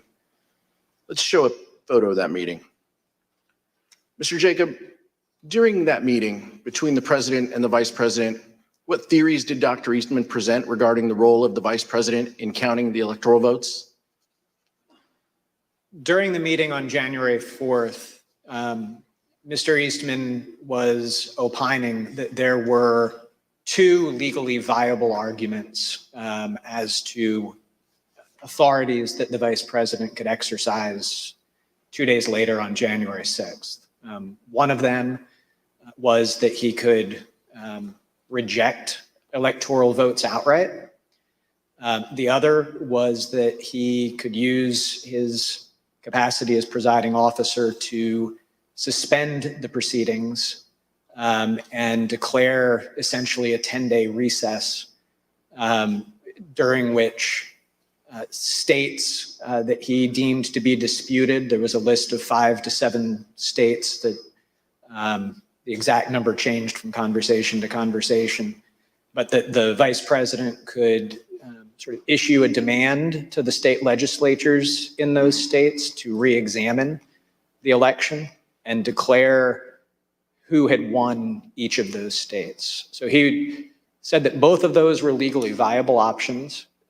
He said that he did not recommend, upon questioning, he did not recommend what he called the more aggressive option, which was reject outright, because he thought that that would be less politically palatable. The imprimatur of state legislature authority would be necessary to ultimately have public acceptance of an outcome in favor of President Trump. And so he advocated that the preferred course of action would be the procedural route of suspending the joint session and sending the election back to the states. Mr. Jacob, I know you won't discuss the direct conversations between the president and the vice president. So rather than asking you what the vice president said in that meeting, I'll ask you a more general question. Did the vice president ever waver in his position that he could not unilaterally decide which electors to accept? The vice president never budged from the position that I have described as his first instinct, which was that it just made no sense from everything that he knew and had studied about our Constitution that one person would have that kind of authority. And did the vice president ever waver in his position that he could not delay certification and send it back to the states? No, he did not. Did Dr. Eastman admit in front of the president that his proposal would violate the Electoral Count Act? So during that meeting on the 4th, I think I raised the problem that both of Mr. Eastman's proposals would violate several provisions of the Electoral Count Act. Mr. Eastman acknowledged that that was the case, that even what he viewed as the more politically palatable option would violate several provisions, but he thought that we could do so because in his view, the Electoral Count Act was unconstitutional. And when I raised concerns that that position would likely lose in court, his view was that the court simply wouldn't get involved. They would invoke the political question doctrine, and therefore we could have some comfort proceeding with that path. Mr. Wood? But just to reiterate, he told you, maybe this was in a later conversation, but he told you at some point that if in fact the issue ever got to the Supreme Court, his theory would lose 9-0, correct? The next morning, starting around 11 or 11:30, we met for an hour and a half to 2 hours. And in that meeting, I've already described the text, structure, history conversation, but we started walking through all of that. And I said, so John, basically what you have is some text that may be a little bit ambiguous, but then nothing else that would support it, including the fact that nobody would ever want that to be the rule. Wouldn't we lose 9-0 in the Supreme Court? And again, he initially started, well, maybe you'd only lose 7-2, but ultimately acknowledged that no, we would lose 9-0. No judge would support his argument. After his meeting with the vice president, Donald Trump flew to Georgia for a rally in support of the Republican candidates in the United States Senate runoff.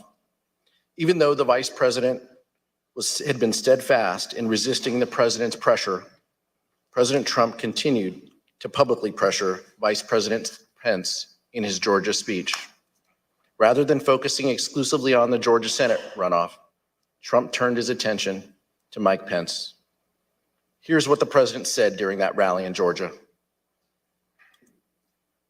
Pence comes through for us, I have to tell you. I hope that our great vice president comes through for us. He's a great guy. Of course, if he doesn't come through, I won't like him quite as much. So the president had been told multiple times that the vice president could not affect the outcome of the election, but he nonetheless publicly pressured Mike Pence to do exactly that by saying, quote, if he doesn't come through, I won't like him as much. Let's turn now to January 5th. Mr. Wood? Thank you. That morning, meaning January 5th, the president issued a tweet expressly stating that the vice president had the power to reject electors. Let's look at what the president wrote. Quote, the vice president has the power to reject fraudulently chosen electors. Mr. Jacob, you've already told us about your meeting with Dr. Eastman and the president on January 4th, and you briefly made reference to the meeting you had with Dr. Eastman the next day, January 5th. Can you tell us a little bit more about that meeting with Dr. Eastman on January 5th? For example, where was the meeting? Who was there? So at the conclusion of the meeting on the 4th, the president had asked that our office meet with Mr. Eastman the next day to hear more about the positions he had expressed at that meeting. And the vice president indicated that sort of offered me up as his counsel to fulfill that duty. So we met in Mark Short's office in the executive office building across the way from the White House. Dr. Eastman had a court hearing by Zoom that morning, so it didn't start first thing, but rather started around 11. And that meeting went for about an hour and a half, 2 hours. Chief of Staff Mark Short was at that meeting most of the time. There were a few times that he left. And essentially, it was an extended discussion. What most surprised me about that meeting was that when Mr. Eastman came in, he said, "I'm here to request that you reject the electors." So on the 4th, that had been the path that he had said, "I'm not recommending that you do that." But on the 5th, he came in and expressly requested that. And I grabbed a notebook as I was heading into the meeting. I didn't hear much new from him to record, but that was the first thing I recorded in my notes was request that the VP reject. Just to be clear, you're saying that Dr. Eastman urged the vice president to adopt the very same approach that Dr. Eastman appeared to abandon in the Oval Office meeting with the president the day before. Is that correct?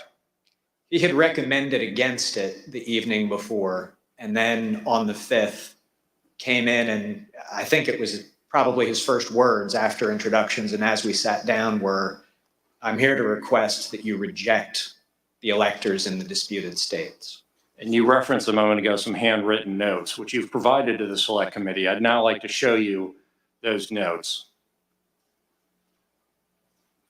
As you can see, you wrote there at the top, the writing's a little bit faint in the copy, but you wrote, "Requesting VP reject." Does that accurately reflect what Dr. Eastman asked of you in your meeting on January 5th? Yes.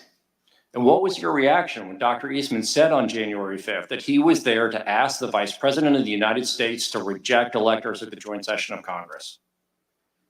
I was surprised because I had viewed it as sort of one of the key concessions that we had secured the night before from Mr. Eastman that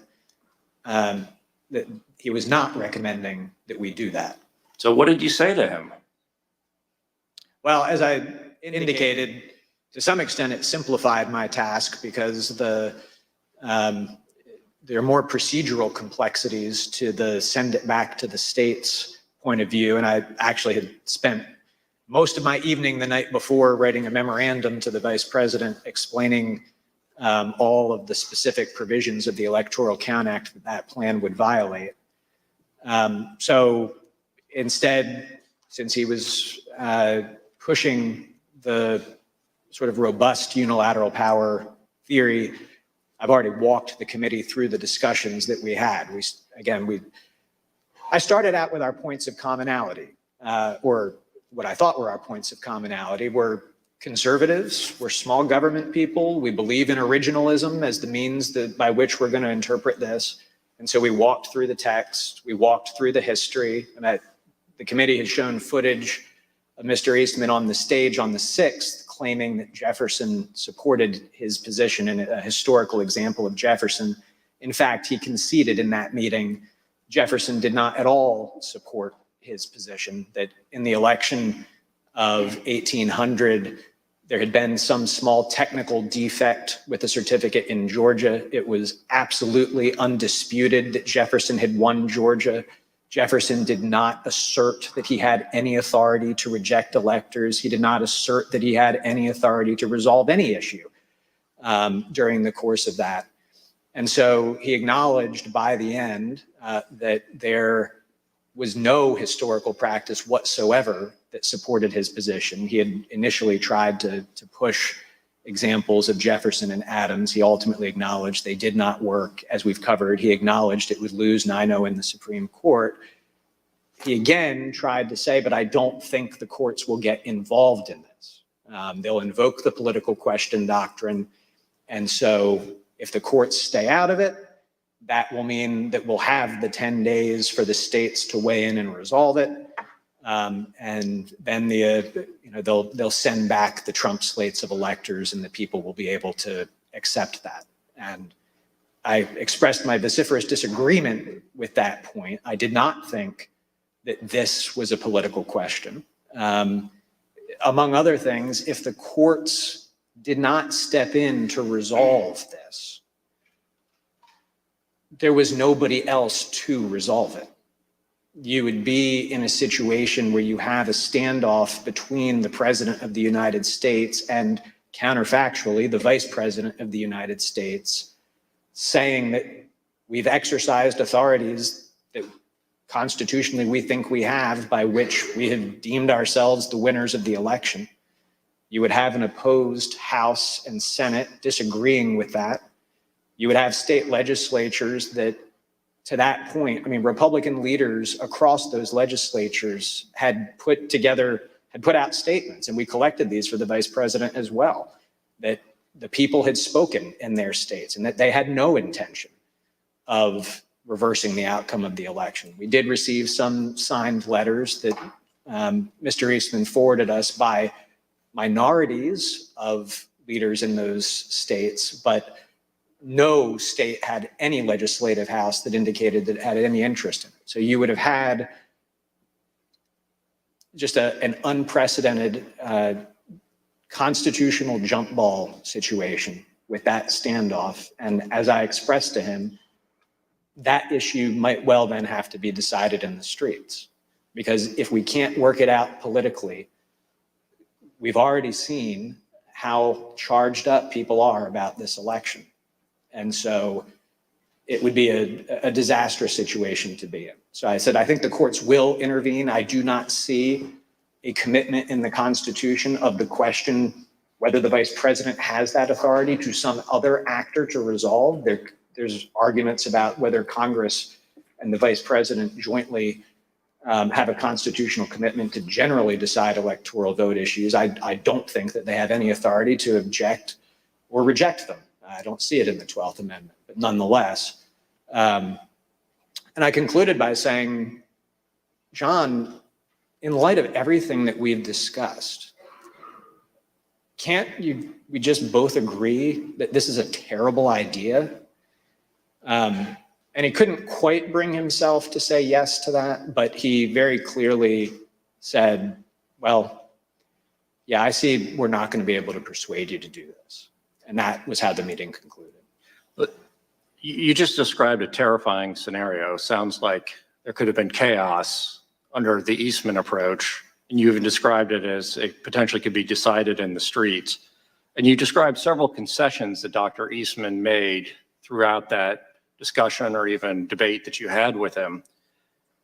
At some point during that meeting on January 5th, did Dr. Eastman seem to admit that both of the theories that he had presented to the United States the day before? So the theory that the Vice President could reject electors outright and declare Donald Trump the winner, and his less aggressive theory that the Vice President could simply send it back to the states. At some point in that conversation on the 5th, did Dr. Eastman seem to admit that both of these theories suffered from similar legal flaws? So I had at least one, possibly two other conversations with Dr. Eastman later that day.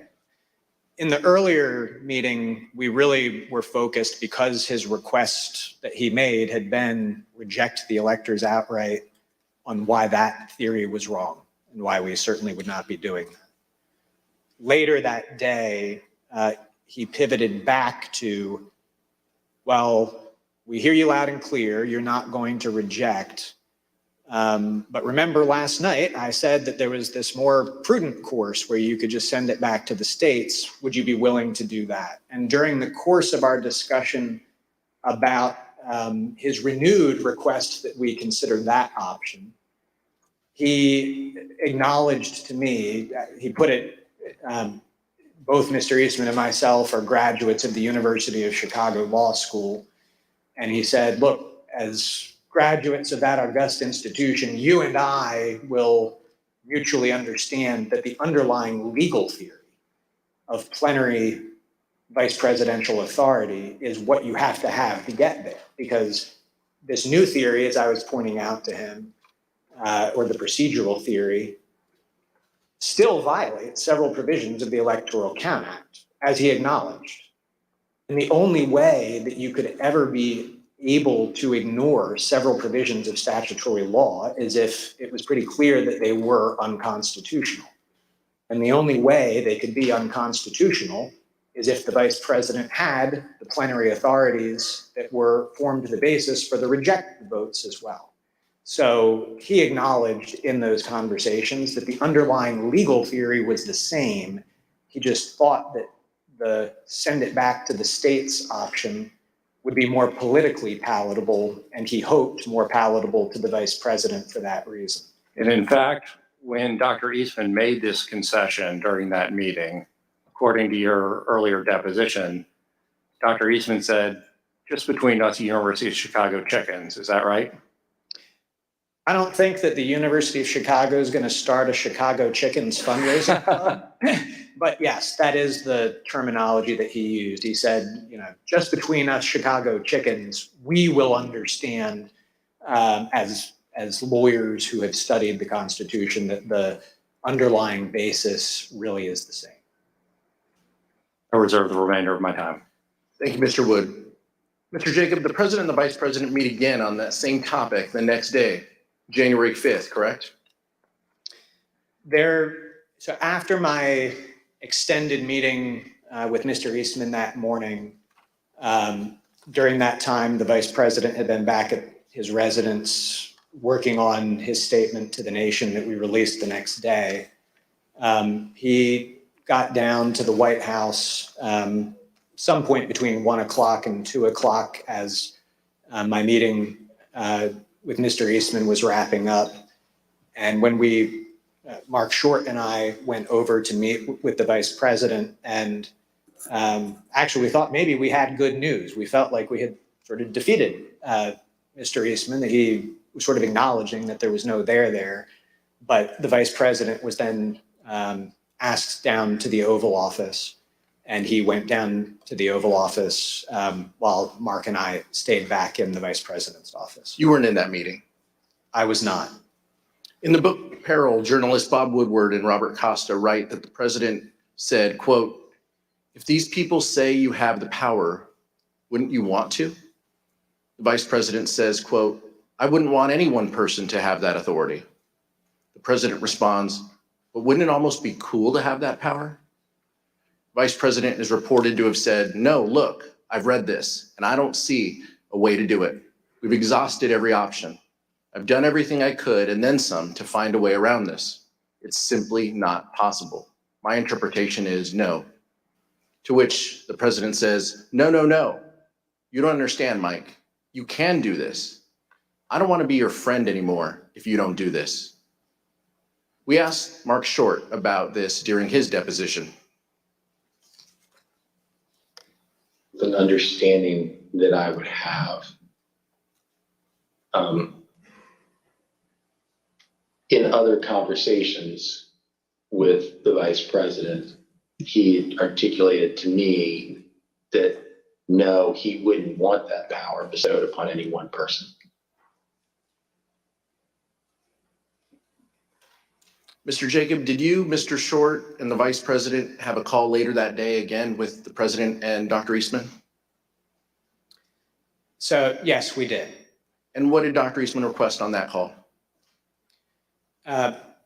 On that phone call, which I believe was around 5 o'clock that afternoon, Mr. Eastman stated that he had heard us loud and clear that morning. We were not going to be rejecting electors, but would we be open to considering the other course that we had discussed on the 4th, which would be to suspend the joint session and request that state legislatures re-examine certification of the electoral votes.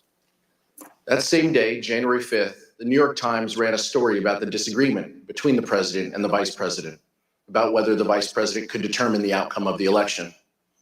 Even though the New York Times story was indisputably correct, Donald Trump denied it. Trump issued a statement claiming that the vice president had agreed that he could determine the outcome of the election, despite the fact that the vice president had consistently rejected that position. Let's look at what the president said in his statement. Quote, "The New York Times report regarding comments Vice President Pence supposedly made to me today is fake news." He never said that. The vice president and I are in total agreement that the vice president has the power to act. Mr. Jacob, how did the vice president's team react to this statement from the president that the vice president could take an active role in determining the winner of the presidential election? We were shocked and disappointed because whoever had written and put that statement out, it was categorically untrue. Vice President's Chief of Staff, Mark Short, had an angry phone call with Trump campaign senior advisor Jason Miller about this statement. Here's what Mr. Short and Mr. Miller told the committee about that call. Okay, tell me about the conversation you had with Jason. It was brief. I was irritated and expressed displeasure that a statement could have gone out that misrepresented the vice president's viewpoint without consultation. The statement says the vice president and I are in total agreement that the vice president has the power to act. Is that incorrect? I think the record shows that that's incorrect. Yeah. I mean, we've been through many documents that clarify that this is not where the vice president was. Right. So essentially, the president's sending out a baldly false statement about being in alignment, purported alignment with the vice president, despite all of the predicate that you indicated had gone before about their respective positions. Is that effectively what happened? I interpret the statement as false. I'll let you figure out who sent it out. When Mark Short contacted you, he was upset. Is that what you said? He clearly was not pleased. Tell us what he said. What's the process for putting out a statement for a meeting where only two people were in the room?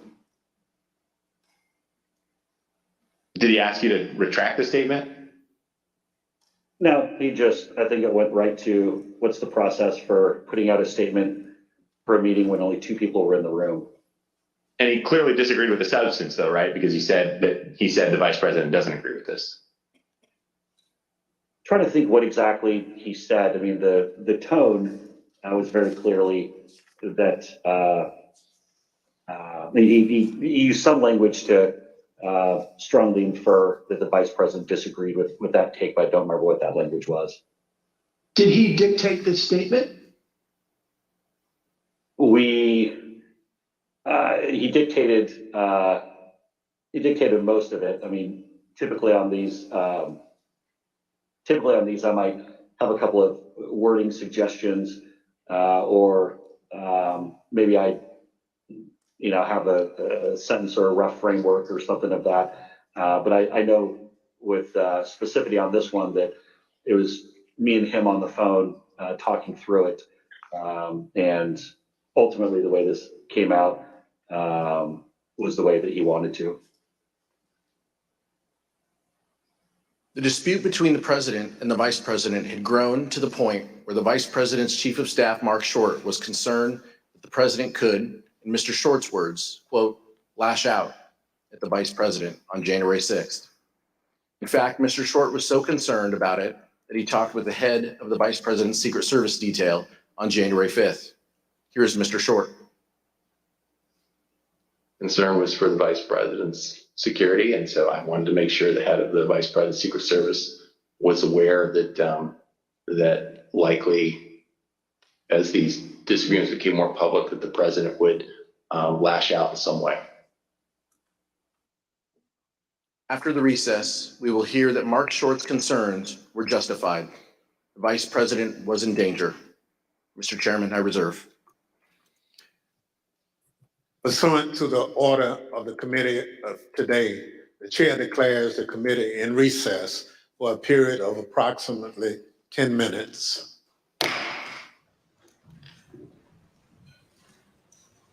Alrighty then.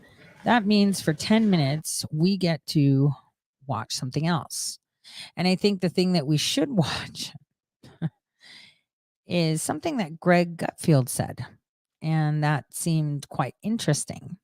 And I think all of you will find interesting because this is coming. I told you about it in early 2021. So monkeys.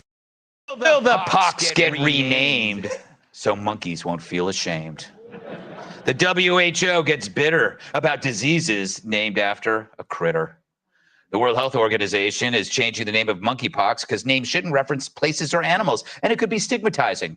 True. But what exactly is stigmatizing? The monkey part or the pox part? Or the fact that you got infected from anonymous depraved sex at outdoor concerts? It's why I stopped eating bananas at Lollapalooza. But it's the name they got a problem with. Virologists saying in the context of the current global outbreak, continued reference to and nomenclature, scroll that back there, of this virus being African is not only inaccurate, but is also discriminatory and stigmatizing. How can it be discriminatory? And what about these guys?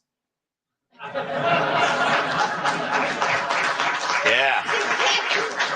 Kat has no idea what we're talking about. The millennial Okay. struggling. Yes. Yeah, I'm looking at Kat. The organization's director, General Tedros Adhanom Ghebreyesus, we'll just call him Ted, says they'll make the announcement ASAP. That stands for as soon as possible, Kat. But what a relief to the victims. I may be covered with ulcers and sores, but at least I'm not being stigmatized. What? But of course, this is the same woke health organization that had a problem with Wuhan virus, and we saw how that whole thing turned out. My bat fillet stand at the wet market never recovered.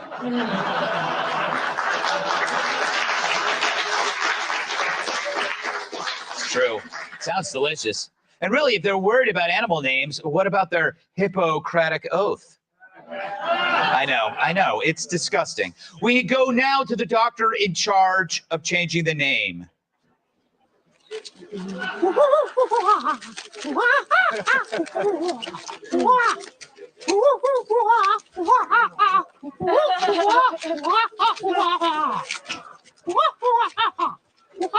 Doctor, can we call it the chimp pox?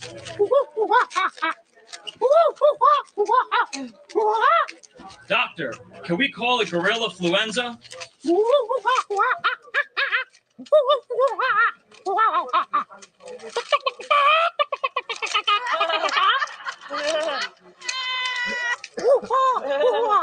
Yes, doctor. Everyone is wondering, when can we go back to having sex with monkeys?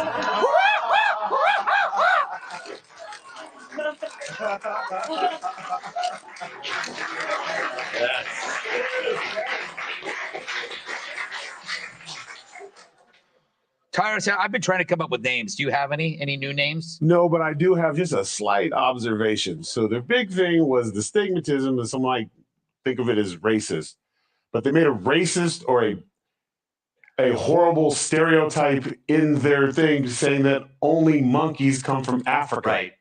Ever been to South America? Ever been down there? They got a ton of monkeys down there. China, So India, Russia. you're going to get rid of the name. So you're going to get rid of smallpox, of course. Right. Because that's very offensive. Oh, To the little people. There is no large pox, is there? No, we're healthy. Oh. Top of the food chain. Like if we were puppies, we eat. You just pee on yourself over there, and Judge Janine adopts you and nurses you back to health. I can ride in my And then- Escalade with my dogs. You're the one that she's got to hold and put in a little purse because your little legs can't keep up with the other one. It's created a whole narrative about my life. So, change that Yeah, smallpox. I hate for someone to do that to me. Well, speaking of chicken pox, Yeah. Well, the thing about nobody's asking them to change the name of chicken pox because like Kevin Spacey got offended because those are kind of the boys he likes. I mean, nobody asked. No, nobody asked that. Yes, exactly. There you But go. I'm very interested as to was there some sort of like monkey rights organization that made this sort of push for this? And these are the same people that kind of the World Health Organizations and all these left wing people. They're the same people that give you tampons in men's bathrooms. Mhm. Okay, so we need to stop listening to all of them. Judge, this monkeypox is spread by anal sex at raves. Care to comment? No, No, it's caused by humans having sex with monkeys. No, but yes, it's spread. it is. I just read But it. it's spread by anonymous sex. No, anal sex, Judge. Well, of course, Greg, no one maybe introduces after. himself to the monkey. What did you say? No one introduces himself to the monkey. Good evening, I'm Tyrus. Hey, Thank listen, you for coming. Yeah, you're my kind of guy. Look that way. Here's the thing. The monkeys are not suing. Who cares? I know. But you know what? I believe. One last thing. That monkey's from Asia. Oh, really? Yeah, That's India. a macaque. That's from India. Tyler says something about monkeys having sex against their will. Are we back to the Hunter Biden laptop again? You did it. You did it. All right, Kat. Let's get some mature analysis going. Please. Yes, Catherine C. Timpf is here. Yes. Yes. Can you tie this into the monetary fund? Oh, absolutely. Listen, I sometimes I have trouble because I'm up all night reading about the monetary fund and I don't get enough sleep. No, I could be a scientist, I realized. Why? Because I didn't want to be, because I didn't really like to do science. Right. But now. They don't do science. No, they don't. They just say stuff. Yeah. I got a lot of experience doing that. Yeah, you do. You do. The priorities now are words over treatment. I could go in there and help them name the pox. I can go up there and just say stuff about stuff. I already been doing that for years. Mm-hmm. How could I not be the next Fauci? I don't know. Have you come up with any word? So it's sex you get at outdoor festivals. Bummer pox. What? Bummer pox, because it's a bummer and butt. Got it? Boom. Wow, I was going to go with festive ulcers. That's No, that could be many things. Festive ulcers. Yeah, festive ulcers. Oh. All right. Enough of this wholesome crap. Hey, Sean Hannity here. Hey, click here to subscribe to. No, we do not subscribe. There we go. Next. So Harambe conversations are happening like I said they would, right? And that's what's funny. It's all happening. Just like I Googled it, I guess in the future, right? But the Democrats actually have problems with facts. I mean, now monkeys are offended. Look at this. Does Mr. Massey seek recognition? I move to strike the last word. Him is recognized. The Democrats have real problems with the facts here on the 1994 to 2004 or so-called assault weapons ban. You say that crime went down, but did you know that the sales of the so-called assault weapons went up during that period from 94 to 2004? The ban in 1994 was a ban on cosmetic features, such as a bayonet lug or a grenade launcher. Crime is not committed with grenade launchers.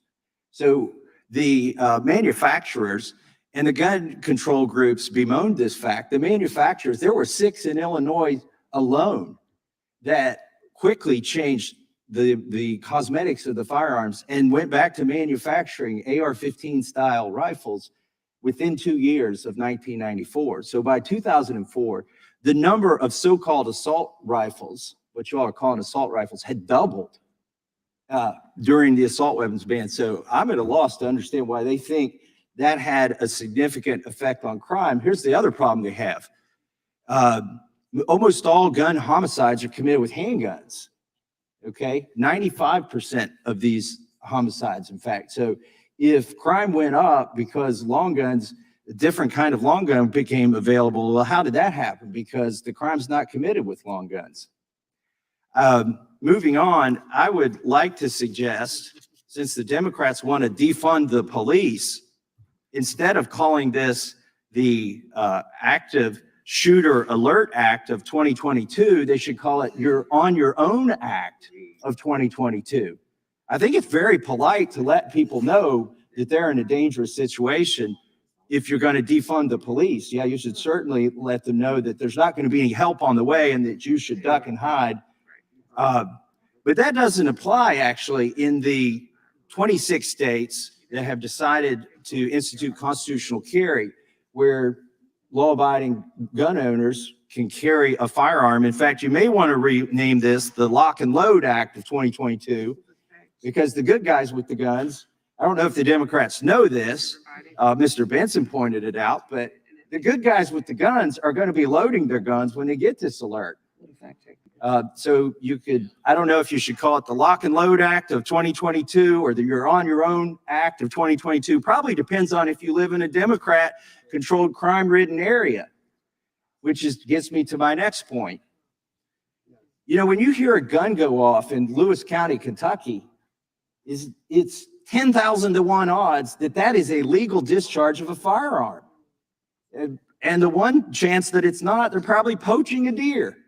Okay, it is a, you know, if you hear a gunshot in downtown Chicago, which actually is pretty frequent, I wonder if you're going to be able to turn this thing off so you can go to bed at night in Chicago, turn off the active shooter alert. Otherwise, nobody in Chicago is going to get any sleep. But if you hear this, and virtually anywhere else that Democrats control the gun laws and the police funding, that's going to be a problem. But it's just not appropriate in rural areas when you hear gunfire. Would the gentleman yield? To say, I would yield if he could. Actually, I'd like to yield to One Mr. sentence. Cicilline, and then I'll yield to the chairman. Well, go ahead, Mr. Chairman. Yeah, the gentleman talked about that we want to defund the police. If you look at the next bill on the agenda of this committee, which I assume you have, it says that the Victim Act will provide grants to law enforcement agencies to help address staffing challenges, enhance forensics capabilities, further deploy investigative resources, and bolster victim services. We're not defunding police. Okay, reclaiming my time. I would like to ask Mr. Cicilline, Mr. Ice's question, because I don't know if he answered it or not, or if he even knows the answer. Does his bill consider or alert people when there's a criminal who has a gun with intent to do harm, but hasn't discharged the gun yet? This bill addresses active shooting incidents. By word active means there has to be an ongoing shooting incident or the threat of an active shooter. Again, law enforcement agencies will have the opportunity to develop. So the threat That will be would up to law somebody- enforcement agencies to develop their best practices and how they use the system. It simply says, I thought if you wanted want to be to up have to one. the federal government. If you want, well, read the bill. It's if you want to avail Well, if we're yourself going to of leave the it to the federal infrastructure. government, we're not leaving it to the federal government. Reclaiming my time. He didn't really answer the question. I did answer your question. You didn't Does like it the cover- answer, apparently. I'm asking the question then again. Does it cover people who haven't discharged the firearm yet, who may become an active shooter? This bill is not prescriptive. It allows local governments and state governments to avail themselves of existing infrastructure to have an active shooter alert Reclaiming my system. time. And The gentleman answer the question. If it makes a suggestion to the local municipality or state, would it suggest that the system covers somebody who hasn't it discharged? doesn't make suggestions. It makes a system, an infrastructure available to local law enforcement if Will they that want to use it. Reclaiming my time. Will that Time of infrastructure? the gentleman has well expired. Thank you, Mr. Chairman. Who seeks recognition? So obviously they don't know what they are doing nowadays, right? They're just doing things simply to do. Oh. It wants me to refresh the page because they are. Did I tell you going to I come bought our back car now. from Carver? I'm muting the ad. Here we go. Quote, come through for us and send it back to the states. Then around 8 a.m. on January 6th, President Trump again tweeted, Here we go. this time to say that the vice president could send it back to the states and, quote, we win. And that this is the time for extreme courage.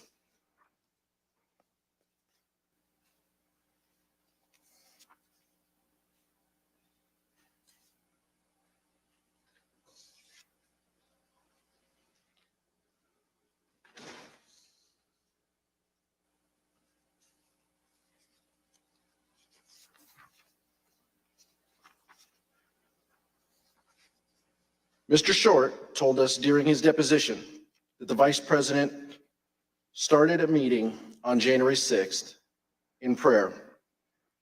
Here is what Mr. Short said. You arrived at the vice president's residence.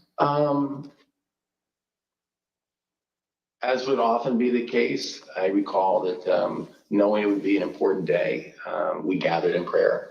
And often that would be something the staff member would would lead. So it would have just been at that time, I believe, the vice president, myself, Greg, and Chris. And we would have just asked for guidance and wisdom, knowing that the day was going to be a challenging one. Mr. Jacob, did you go to the vice president's residences on the morning of January 6th? Yes. Who else was with you? Mark Short, Devin O'Malley, our communications director, and Chris Hodgson, our legislative affairs director. And did the vice president have a call with the president that morning? He did. Were you with the vice president during the call? So we had been putting the vice president had finalized his statement overnight. We were in the process of proofing it so that we could get that out. And we were told that a call had come in from the president. The vice president stepped out of the room to take that call, and no staff went with him. The president had several family members with him in the Oval that morning for that call.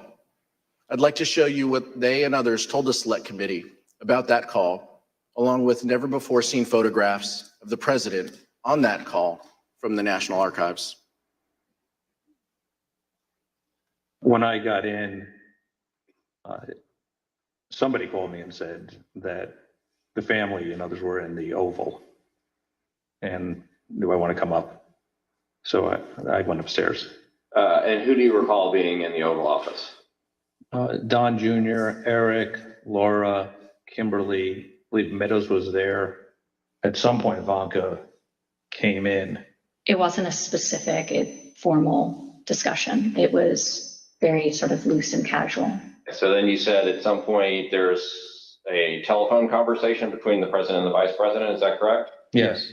When I entered the office the second time, he was on the telephone with who I later found out to be was the vice president. Could you hear the vice president or only hear the president's end? I only heard the president's end. But at some point, it started off as a calmer tone and everything, and then became heated. The conversation was pretty heated. I think till it became somewhat, louder tone. I don't think anyone was paying attention to it initially. Did you hear any part of the phone call, even if just the end that the president was speaking from? I did, yes. All right, and what'd you hear? So as I was dropping off the note, I remember hearing the word wimp. Either he called him a wimp. I don't remember if he said, "You are a wimp, you'll be a wimp." Wimp is the word I remember. It's also been reported that the president said to the vice president that something to the effect of, "You don't have the courage to make a hard decision." Worse, I don't remember exactly either, but something like that, yeah. You're not tough enough to make the call. It was a different tone than I'd heard him take with the vice president before. Did Ms. Trump share with you any more details about what had happened, or any details about what had happened in the Oval Office that morning? That her dad had just had an upsetting conversation with the vice president. Do you recall anything about her demeanor, either during the meeting or when you encountered her in Dan Scavino's office? I don't remember specifically. I mean, I think she was uncomfortable over the fact that there was obviously that type of interaction between the two of them. Something to the effect, the wording's wrong. I made the wrong decision 4 or 5 years ago. And the word that she relayed to that the president called the vice president, I apologize for being impolite, but do you remember what she said her father called him? The P word.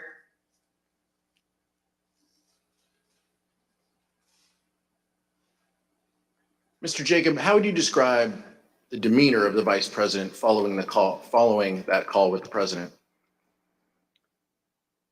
When he came back into the room, I'd say that he was steely, determined, grim.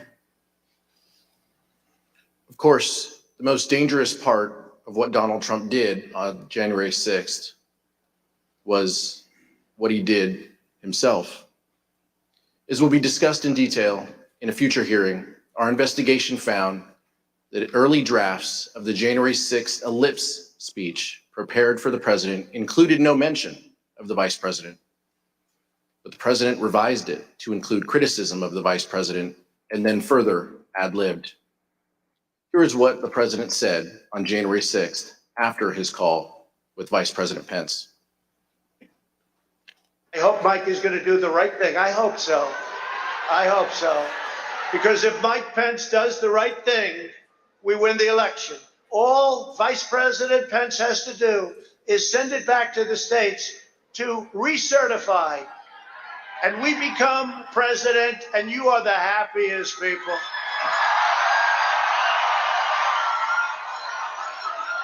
And I just spoke to Mike. I said, Mike, that doesn't take courage. What takes courage is to do nothing. That takes courage. And then we're stuck with a president who lost the election by a lot. And we have to live with that for 4 more years. We're just not going to let that happen. And Mike Pence is going to have to come through for us. And if he doesn't, that will be a sad day for our country.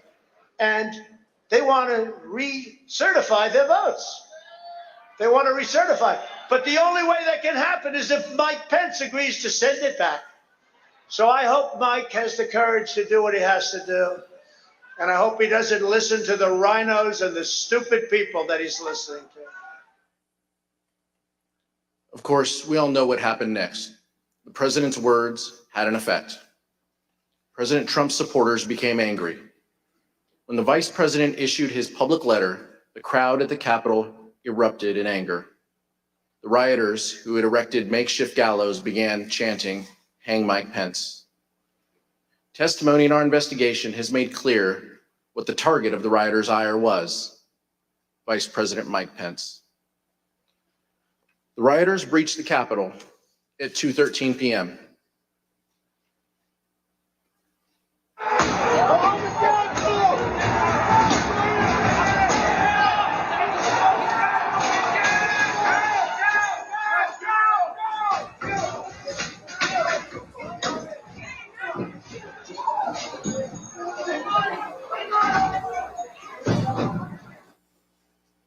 Now let's take a look at what was going on at the White House at this time. We received testimony that the president's chief of staff, Mark Meadows, was notified of the violence at the Capitol by 2 p.m. and likely earlier. The testimony further establishes that Mr. Meadows quickly informed the president and that he did so before the president issued his 2:24 p.m. tweet criticizing Vice President Pence for not having, quote, courage to do what needed to be done. Here is what the president wrote in his 2:24 p.m. tweet while the violence at the Capitol was going on. And here is what the rioters thought. Nothing but a traitor, and he deserves to burn with the rest of them. So it's all escalated after Pence. What happened to Pence? Pence didn't do what we wanted. Pence voted against Trump. Okay, and that's when all this started? Yep. That's when we marched on the Capitol. We've been shot at with rubber bullets, tear gas. We just heard that Mike Pence is not going to reject any fraudulent electoral votes.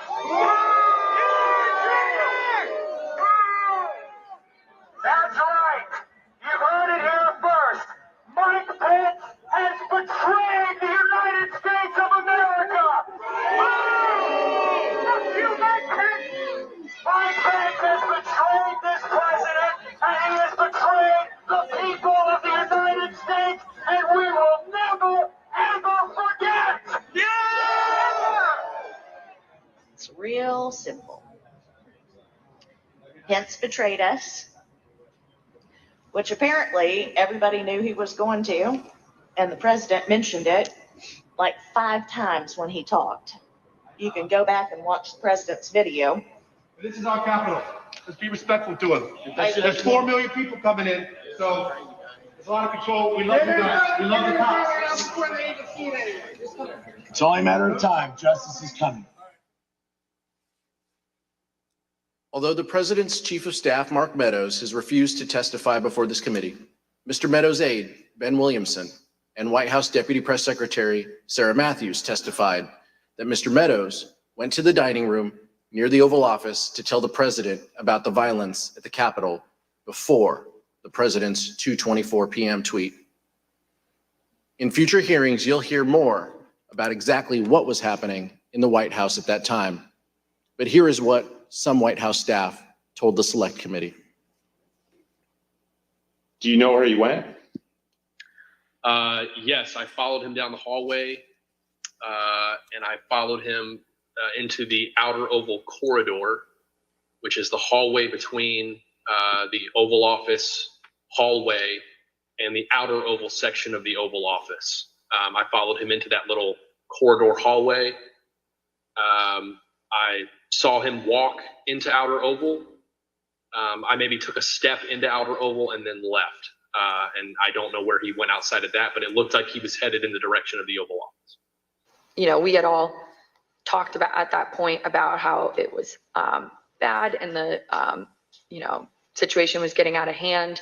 And I know Ben Williamson and I were conferring, and we thought that the president needed to tweet something immediately. And I think when Kaylee gave us that order of don't say anything to the media, I told her that I thought the president needed to tweet something. And then I remember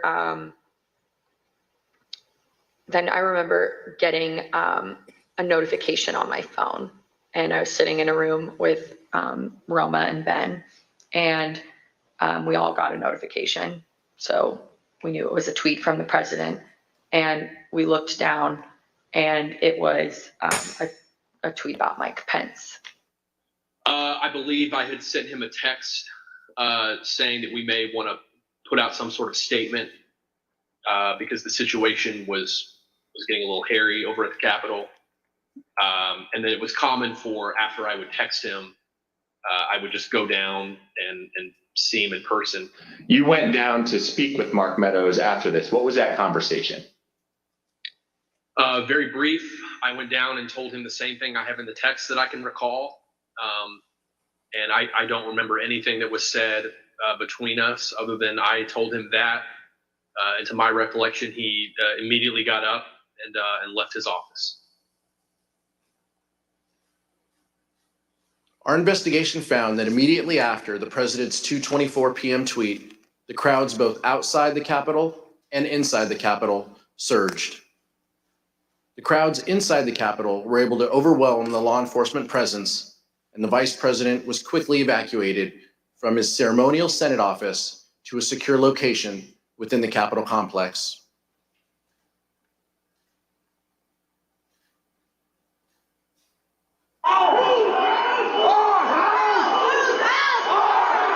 By 2:24 p.m., the Secret Service had moved Vice President Pence from the Senate chamber to his office across the hall. The noise from the rioters became audible, at which point we recognized that maybe they had gotten into the building. Then President Trump tweeted, "Mike Pence didn't have the courage to do what should have been done to protect our country and our Constitution, giving states a chance to certify a corrected set of facts, not the fraudulent or inaccurate ones which they were asked to previously certify. USA demands the truth." It was clear that it was escalating quickly. So then when that tweet, the Mike Pence tweet, was sent out, I remember us saying that that was the last thing that needed to be tweeted at that moment. The situation was already bad. And so it felt like he was pouring gasoline on the fire by tweeting that. 30 seconds later, rioters already inside the Capitol opened the East Rotunda door just down the hall. And just 30 seconds after that, rioters breached the crypt, one floor below the vice president. The Secret Service couldn't control the situation and do their job of keeping him safe. At 2:26 p.m., Secret Service rushed Vice President Pence down the stairs. I think they've been trying to figure out whether they had a clear route to get us to wherever it was that they wanted to move us to. We moved pretty quickly down the stairs and through various hallways and tunnels to the secure location. Upon arriving there was further discussion as to whether or not we were going to leave the Capitol complex or stay where we were. Vice President Pence and his team ultimately were led to a secure location where they stayed for the next 4.5 hours, barely missing rioters a few feet away. approximately 40 feet. That's all there was. 40 feet between the vice president and the mob. Mr. Jacob, you were there, seeing that for the first time. Does it surprise you to see how close the mob was to the evacuation route that you took? The 40 feet is the distance from me to you, roughly. I could hear the din of the rioters in the building while we moved, but I don't think I was aware that they were as close as that. Make no mistake about the fact that the vice president's life was in danger. A recent court filing by the Department of Justice explains that a confidential informant from the Proud Boys told the FBI that the Proud Boys would have killed Mike Pence if given a chance. This witness, whom the FBI affidavit refers to as W1, stated that other members of the group talked about things they did that day, and they said that anyone they got their hands on, they would have killed, including Nancy Pelosi. W1 further stated that members of the Proud Boys said that they would have killed Mike Pence if given a chance. We understand that congressional leaders and others were evacuated from the Capitol complex during the attack. We'd like to show you what happened after the vice president was evacuated from the Senate. Select Committee has obtained never-before-seen photos from the National Archives that show Vice President Pence sheltering in a secure underground location as rioters overwhelmed the Capitol. At 4:19 p.m., Vice President Pence is seen looking at a tweet the president had just sent, a tweet asking the rioters to leave the Capitol. After 4.5 hours spent on working to restore order, the vice president returned to the Senate floor to continue the certification of electors. So Vice President Pence was the focus of the violent attack. Mr. Jacob, did the vice president leave the Capitol complex during the attack? He did not. Can you please explain why the vice president refused to leave the Capitol complex? When we got down to the secure location, Secret Service directed us to get into the cars, which I did. And then I noticed that the vice president had not. So I got out of the car that I had gotten into, and I understood that the vice president had refused to get into the car. The head of his Secret Service detail, Tim, had said, "I assure you, we're not going to drive out of the building without your permission." And the vice president had said something to the effect of, "Tim, I know you, I trust you, but you're not the one behind the wheel." And the vice president did not want to take any chance that the world would see the vice president of the United States fleeing the United States Capitol. He was determined that we would complete the work that we had set out to do that day, that it was his constitutional duty to see through, and that the rioters who had breached the Capitol would not have the satisfaction of disrupting the proceedings beyond the day on which they were supposed to be completed. Let me see if I understand this right. You were told to get in the cars, and how many of the vice president's staff got in the cars while he did not? Most of us. During our investigation, we received testimony that while the vice president was in a secure location within the Capitol complex, he continued the business of government. We understand that the vice president reached out to congressional leaders, like the acting Secretary of Defense and others, to check on their safety and to address the growing crisis. In addition, the vice president's chief of staff, Mark Short, made several calls to senior government officials. Here's Mr. Short's testimony regarding his call with Representative Kevin McCarthy. He indicated that he had had some conversation. I don't recall whether it was with the president or with somebody at the White House, but I think he'd expressed frustration that not taking the circumstances seriously as they should in that moment. All right. So Mr. McCarthy indicated he'd been in touch with someone at the White House, and he conveyed to you that they weren't taking this as seriously as they should. You have to answer yes or no. Yes. Okay. Come on, Mark. Traitor. While the vice president made several calls to check on the safety of others, it was his own life that was in great danger. Mr. Jacob, did Donald Trump ever call the vice president to check on his safety? He did not. Mr. Jacob, how did Vice President Pence and Mrs. Pence react to that? With frustration. Mr. Jacob, immediately before you and the vice president were evacuated to a secure location within the Capitol, you hit send on an email to John Eastman explaining why his legal theory about the vice president's role was wrong. You ended your email by stating that, quote, "Thanks to your bullshit, we are now under siege." We'll take a look at that email. Now, Dr. Eastman replied, and this is hard to believe, but his reply back to you was, "The siege is because you and your boss," presumably referring to the Vice President of the United States, "did not do what was necessary to allow this to be aired in a public way so the American people can see for themselves what happened." Mr. Jacob, later that day, you wrote again to Dr. Eastman. Let's show that email on the screen. In that email, you wrote, and I quote, "Did you advise the president that in your professional judgment, the vice president does not have the power to decide things unilaterally?" And you ended that email saying, "It does not appear that the president ever got the memo." Dr. Eastman then replied, "He's been so advised." And he ends his email with, quote, "But you know him, once he gets something in his head, it's hard to get him to change course," close quote. Mr. Jacob, when Dr. Eastman wrote, "Once he gets something in his head, it's hard to get him to change course," did you understand the he in that email to refer to the President of the United States? I did.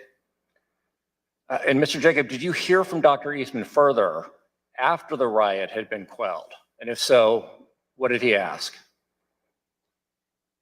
Late that evening, after the joint session had been reconvened, the vice president had given a statement to the nation saying that violence was not going to win, freedom wins, and that the people were going to get back to doing their work. Later that evening, Mr. Eastman emailed me to point out that in his view, the vice president's speech to the nation violated the Electoral Count Act, that the Electoral Count Act had been violated because the debate on Arizona had not been completed in 2 hours. Of course, it couldn't be since there was an intervening riot of several hours. And that the speeches that the majority and minority leaders had been allowed to make also violated the Electoral Count Act because they hadn't been counted against the debate time. And then he implored me, now that we have established that the Electoral Count Act He was right. Isn't so sacrosanct as you have made it out to be, I implore you one last time, can the vice president please do what we've been asking him to do these last 2 days, suspend the joint session, send it back to the states. And we'll show you the text of that email, which Dr. Eastman wrote at 11:44. Which, by the way, is correct. If they don't follow the law in one section, then why are they saying that they need to follow the rules and the laws and the regulations in another? That's a fair argument. 4 p.m. on January 6th. So after the attack on the Capitol and after law enforcement had secured the Capitol, he still wrote. So he wrote, so now the precedent has been set that the Electoral Count Act is not quite so sacrosanct as was previously claimed. I implore you to consider one more relatively minor violation and adjourn for 10 days to allow the legislators to finish their investigations, as well as to allow a full forensic audit of the massive amount of illegal activity that has occurred here. Now, that is fair. If you didn't follow the rules and the regulations and the law of the Electoral Count Act, then why are you applying it as you, oh, we were under siege? Doesn't matter. That doesn't mean you could break the law. The laws aren't suspended when, I don't know, pandemics happen or rioters happen, unless they're Democrats and they're torching a church or, a courthouse. I guess that's different. But again, the law does not suspend there. He said, that's rubber room stuff. I'm sorry, Mr. He said it's rubber room stuff? Yes, Congressman. What did you interpret that to mean? I understood it to mean that after having seen play out what happens when you convince people that there is a decision to be made in the Capitol legitimately about who is to be the president and the consequences of that, that he was still pushing us to do what he had been asking us to do for the previous 2 days, that was certifiably crazy. We know that the vice president did not do what Dr. Eastman requested because he presided over the completion of the counting of electoral votes late in that evening. He did, violating the Electoral Count Act. To vote for president of the United States is 538. Within that whole number, a majority is 270. The votes for president of the United States are as follows. Joseph R. Biden Jr. of the state of Delaware has received 306 votes. Donald J. Trump of the state of Florida has received 232 votes. The whole number of electors appointed to vote for vice president of the United States is 538. Within that whole number, a majority is 270. The votes for vice president of the United States are as follows. Kamala D. Harris of the state of California has received 306 votes. Michael R. Pence of the state of Indiana has received 232 votes. The announcement of the state of the vote by the President of the Senate shall be deemed a sufficient declaration of the persons elected President and Vice President of the United States, each for the term beginning on the 20th day of January, 2021, and shall be entered together with the list of the votes on the journals of the Senate and the House of Representatives. I'm grateful this happened. Mr. You would have Jacob, we never heard seen these earlier that clowns you if and the this vice didn't president and happen. the team started January 6th with a prayer. You faced a lot of danger that day. And this is a personal question. But how did your faith guide you on January 6th?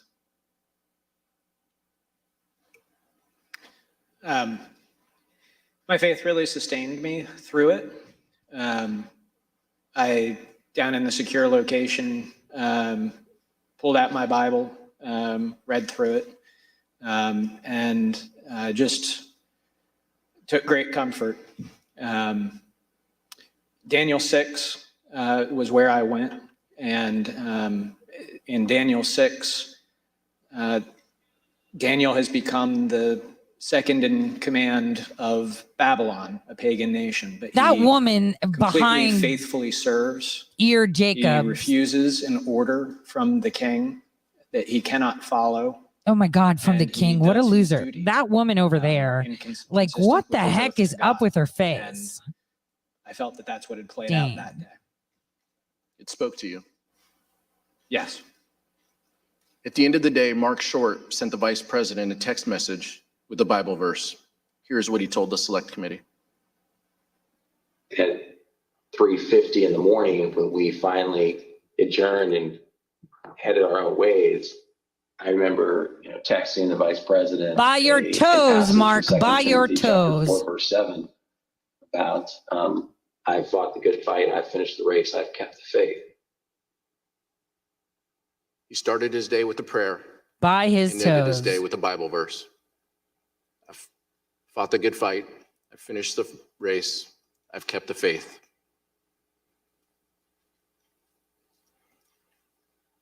White House attorney Eric Hirschman testified that the next day, January 7th, he received a call from Dr. Eastman. Here is Mr. Hirschman's account of that call. The day after, Eastman, I don't remember why he called me, or he texted me or called me, wanted to talk with me, and he said he couldn't reach others.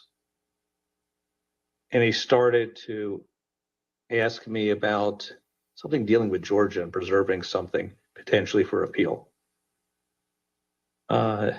And I said to him, "Are you out of your effing mind?" Right? I said, I only want to hear two words coming out of your mouth from now on: orderly transition.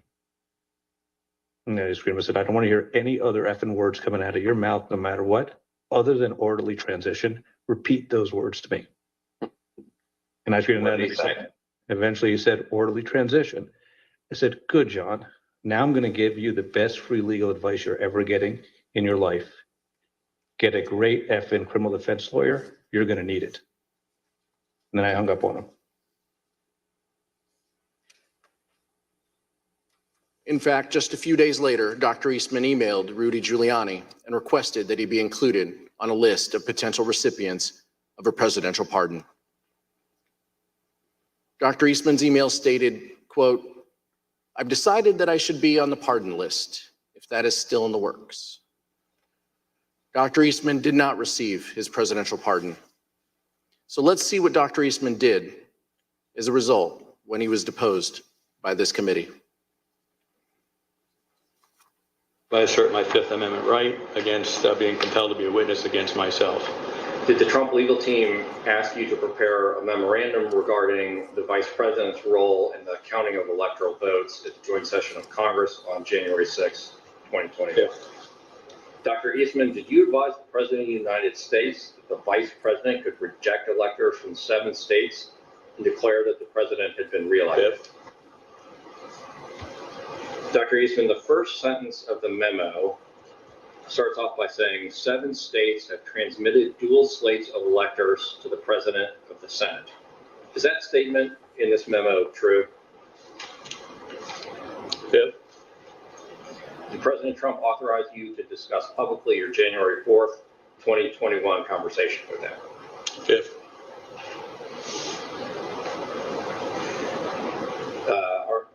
So is it your position that you can discuss in the media direct conversations you had with the President of the United States, but you will not discuss those same conversations with this committee?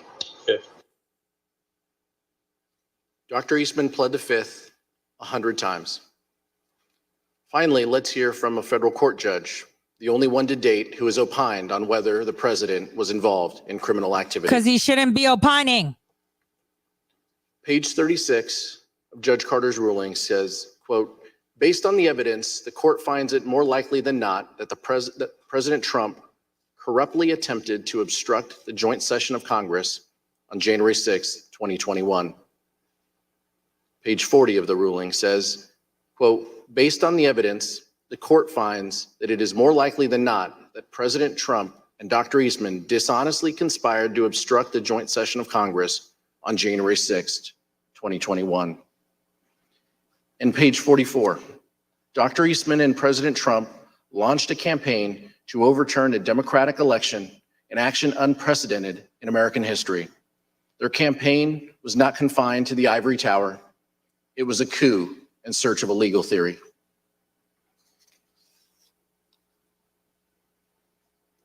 Mr. Jacob, what would have happened to our democracy if Vice President Pence had gone along with this plan and certified Donald Trump as the winner of the 2020 election? So there would have been short-term and long-term effects. The short-term I previously described, a constitutional jump ball situation, political chaos in Washington, lawsuits, and who knows what happening in the streets. And you would have had the Vice President of the United States having declared that the outcomes of these state elections were incorrect. So for all of those reasons, there would have been significant short-term consequences. But in the long term, we would have established a situation where a vice president would have asserted that one person could have the authority to determine the outcome of an election, which is antithetical to everything in our democracy. It's antithetical to the rule of law. And so it would have been significant impacts, both in the short and the long term. Judge Ludig, in the statement you released earlier today, you wrote that the efforts by President Trump to overturn the 2020 election were, quote, the most reckless, insidious, and calamitous failures in both legal and political judgment in American history. What did you mean by that?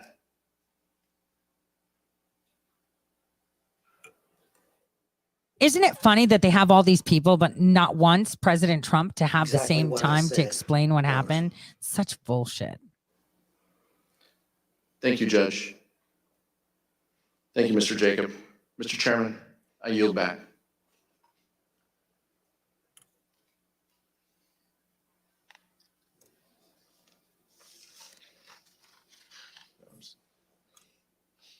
Gentlemen. I'm sorry, Mr. Chairman. I want that back. Mr. Chairman, this was an informative hearing, a powerful hearing. I'm grateful for your leadership and the leadership of the distinguished Vice Chair. He lost the 2020 election. He won. He could not participate in the peaceful transfer of power. You guys are refusing to So he relinquish latched power. on to a scheme that, once again, he knew was illegal. Liar, liar, liar, liar. And when the vice president refused to go along with it, he unleashed a Your mouth violent is mob moving, against you're him. lying. When we began, I asked how we got to this place.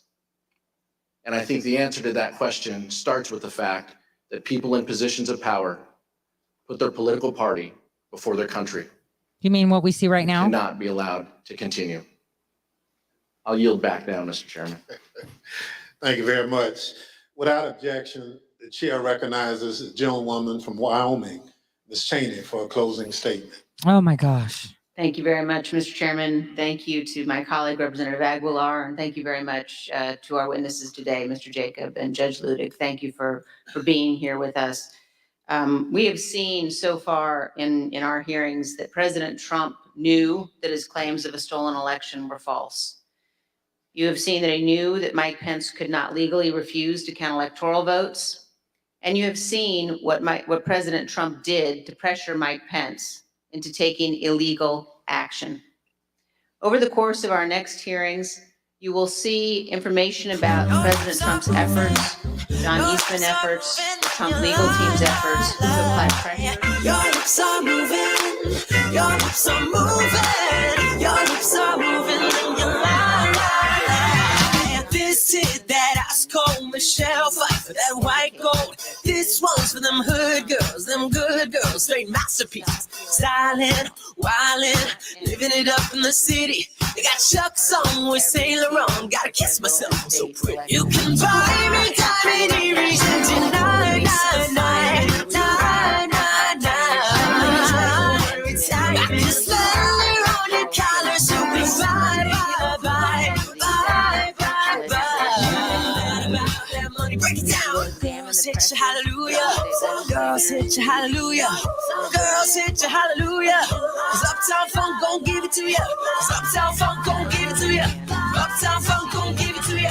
Saturday night we in the spot. Don't believe me, just watch. I know you lie. If your lips are moving, tell me, do you think I'm done? Don't believe me, just watch. It's moving, talking around in circles. Don't believe me, just watch. Don't believe me, just watch. Don't believe me, just watch. Don't believe me, just watch. Hey, hey, oh, stop. Wait a minute. Fill my cup, pour some liquor in it. Take a sip, sign a check. Julio, get the stretch. Right to Harlem, Hollywood, Jackson, Mississippi. If we show up, then we'll show out. Smoother than a fresh drop of Skippy. You can buy me diamond earrings and tonight, night, night, night, night, night. Got to smell it on your collar, so we bye, bye, bye, bye, bye, bye. About that money, break it down. Girls hit you hallelujah. Girls hit you hallelujah. Girls hit you hallelujah. 'Cause Uptown Funk gon' give it to ya. 'Cause Uptown Funk gon' give it to ya. Uptown Funk gon' give it to ya. Saturday night we in the spot. Don't believe me, just watch. I know you lie. Your lips are moving. Tell me, do you think I'm done? Don't believe me, just watch.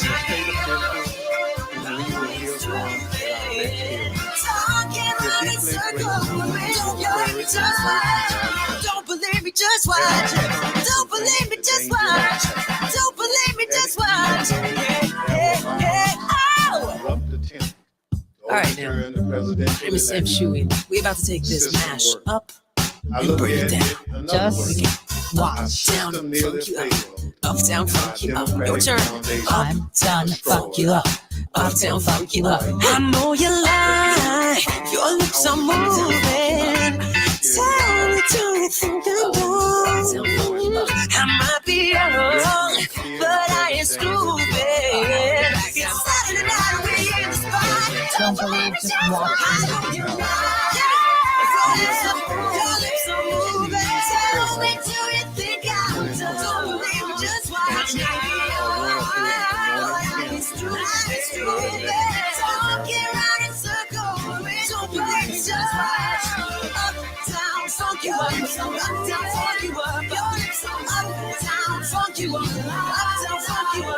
Oh yeah. Funk you up. We will funk you up.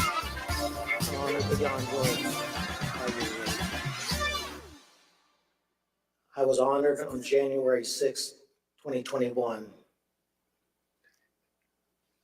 Then also honored beyond words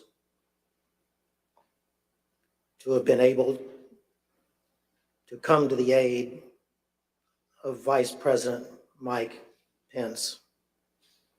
Save him. You can't I prayed save him. that day, just like the Vice President prayed that day. I believe we may have prayed the same prayer to the same God. Yeah, not the God we know. I prayed that same prayer with my wife this morning before I came into these hearings. Feeding the alligator, hoping it eats you last.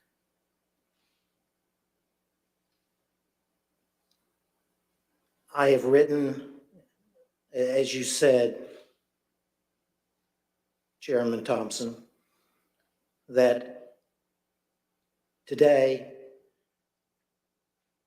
almost 2 years after that fateful day in Fateful? January 2021, You should be ashamed of yourself. that still Donald Trump and his allies and supporters The whole United States of America. are a clear and present danger To you and your God. to American democracy. To this cesspool. That's not because of what happened on January 6th. This guy needs to be locked up. What he just said is It's because dangerous. to this very day, the former president, his allies and supporters Come on, Russell and Grant. We got to file this shit quick. pledge that in the presidential election of 2024, It's going to be earlier than that. if the former president or his anointed successor as the Republican Party You mean the new presidential party. candidate And the were Federalists. to lose that election, Yeah. We don't care about the Republicans. We care about the people. that they would attempt to overturn that 2024 election You're not having 2024 elections on your terms. in the same way that they attempted to overturn the 2020 election, Wait till you see 2022. This is going to be fun. but succeed in 2024 where they failed in 2020. I don't speak those words lightly. And you I would should have go to never jail for spoken saying that those words most ever in Americans my are a life. danger to you and your kind. Except that that's what the former president and his allies, 350 million us. Americans. as I said in that New York Times op-ed, You mean the CIA publication? wherein I was speaking about the Electoral Count Act of 1887, 1887. We talked about 1887. the former president and his allies are He's executing such a that traitor. blueprint Who is this guy? Shame on you. You for embarrassing. 2024 Your kids and grandkids will be known for what you open did. in plain view So sad. of the American public. Shame. I repeat, Shame. I would have never uttered one single one of those words unless the former president and his allies were candidly CNN's got content now. CBS has content proudly now. MSNBC has content now. speaking those exact words. So now, when you think of Benedict America. Arnold, right, you need to think of Chairman, a disrobed Thank you judge for the named opportunity to Ludig. appear here today. for these- Shame on you, Ludig. People will be pissing on your Thank you grave again. for years to come.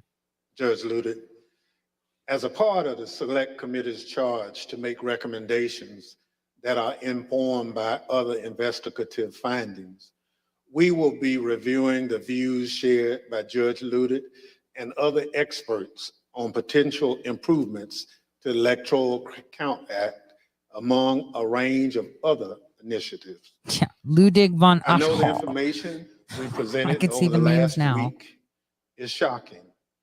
The idea that a president of the United States would orchestrate a scheme to stay in power after the people have voted him out of office.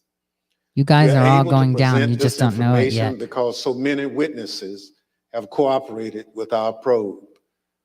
But the fact is, there are more people with direct knowledge. Wonder why he with retired from the evidence Fourth Circuit. germane to our investigation. That'll be interesting to find out. I ask those who Is he might on the be ICE on list? the fence about cooperating to reach out to us. The committee's website address is being displayed behind me. Yeah. Reach out to them. Tell them to fucking call me. House.gov. There you can view the evidence we presented in our hearings and find a tip line to submit any information you might think would be helpful for our investigation.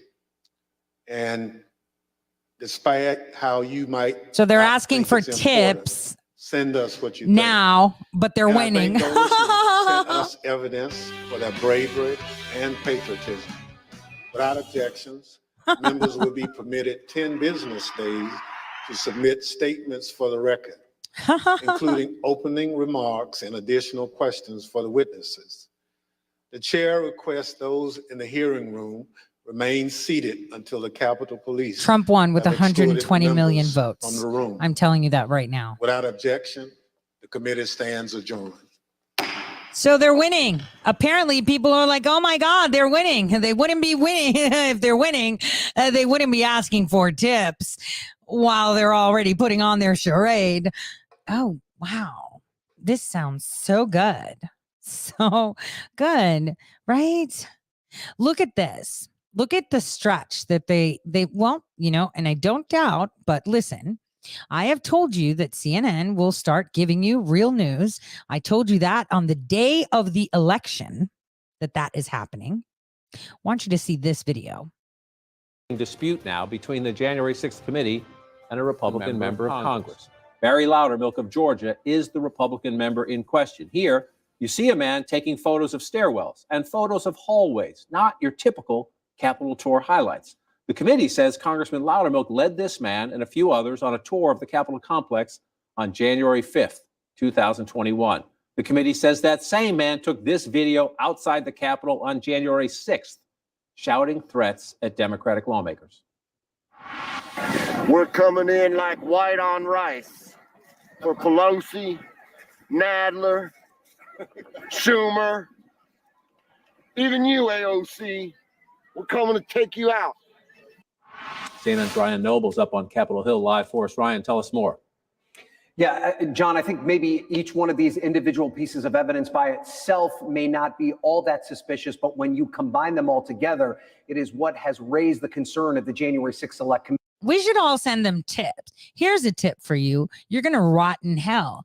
Here's a tip for you. You're spending my money on this orchestration when you're going to lose. Here's a tip for you. We don't give a shit about the Republican Party. We're all Federalists. You're all done. You're toast. You and your Republican cronies. I think those are the tips we should send them.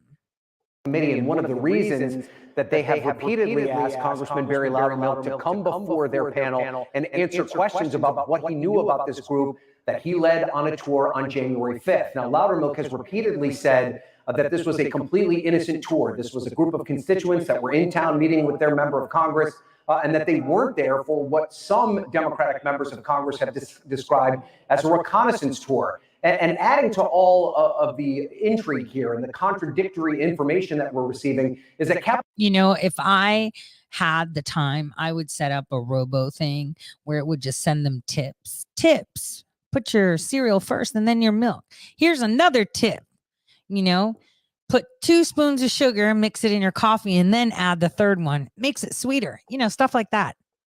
Capitol Police reviewed this surveillance video as well, and at the behest of Republican members of Congress, put out a letter earlier this week saying that they believe the tours, at least this video of the tours unto themselves, they did not deem to be suspicious. Now, when you have, though, the combination of the video of the tours along with this video of the individual outside the Capitol on that day directing threats at members of Congress, that is what has made the committee concerned. Now, right? See the connections. Who's the red stringers now? At this point, the committee has interviewed this individual that we're told behind closed doors. We don't know what came from that interview, but it's important to point out, John, that he has not been accused of a crime. He's not been indicted of a crime, anything along those lines. And there's also no evidence that he ever actually made it into the Capitol on that day.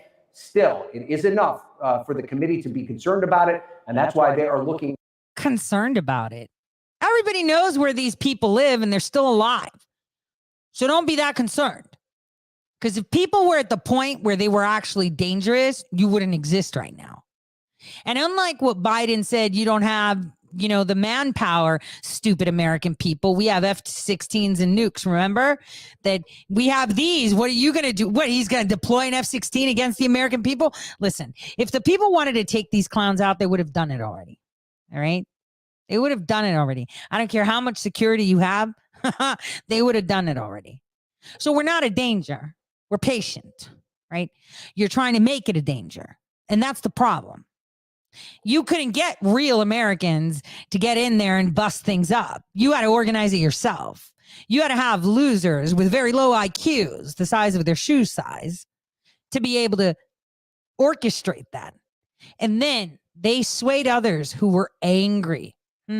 With righteous indignation. You know, I mean, you guys, I'm about to do some really, really sidestep maneuver right now. And I'm going to have a big ass target on my back.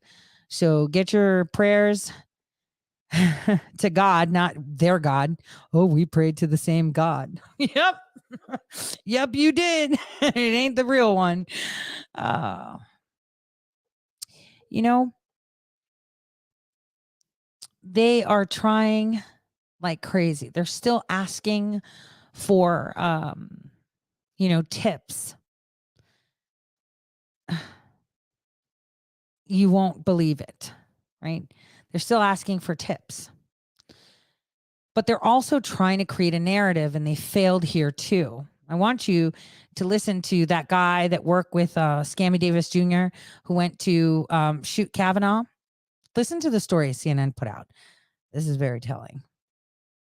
Some new details about the man who is charged with plotting to kill Supreme Court Justice Brett Kavanaugh. Police say his sister convinced him to call 911 as he was standing near the judge's home. And here is a portion of that 911 call that he made. Do you need medical attention? I need psychiatric help. Do you have access to any weapons? Yes, I brought a firearm with me, but it's unloaded and locked in a case. And you said you came from California. Do you know someone down here? Brett Kavanaugh. Rex. The Supreme Court Justice.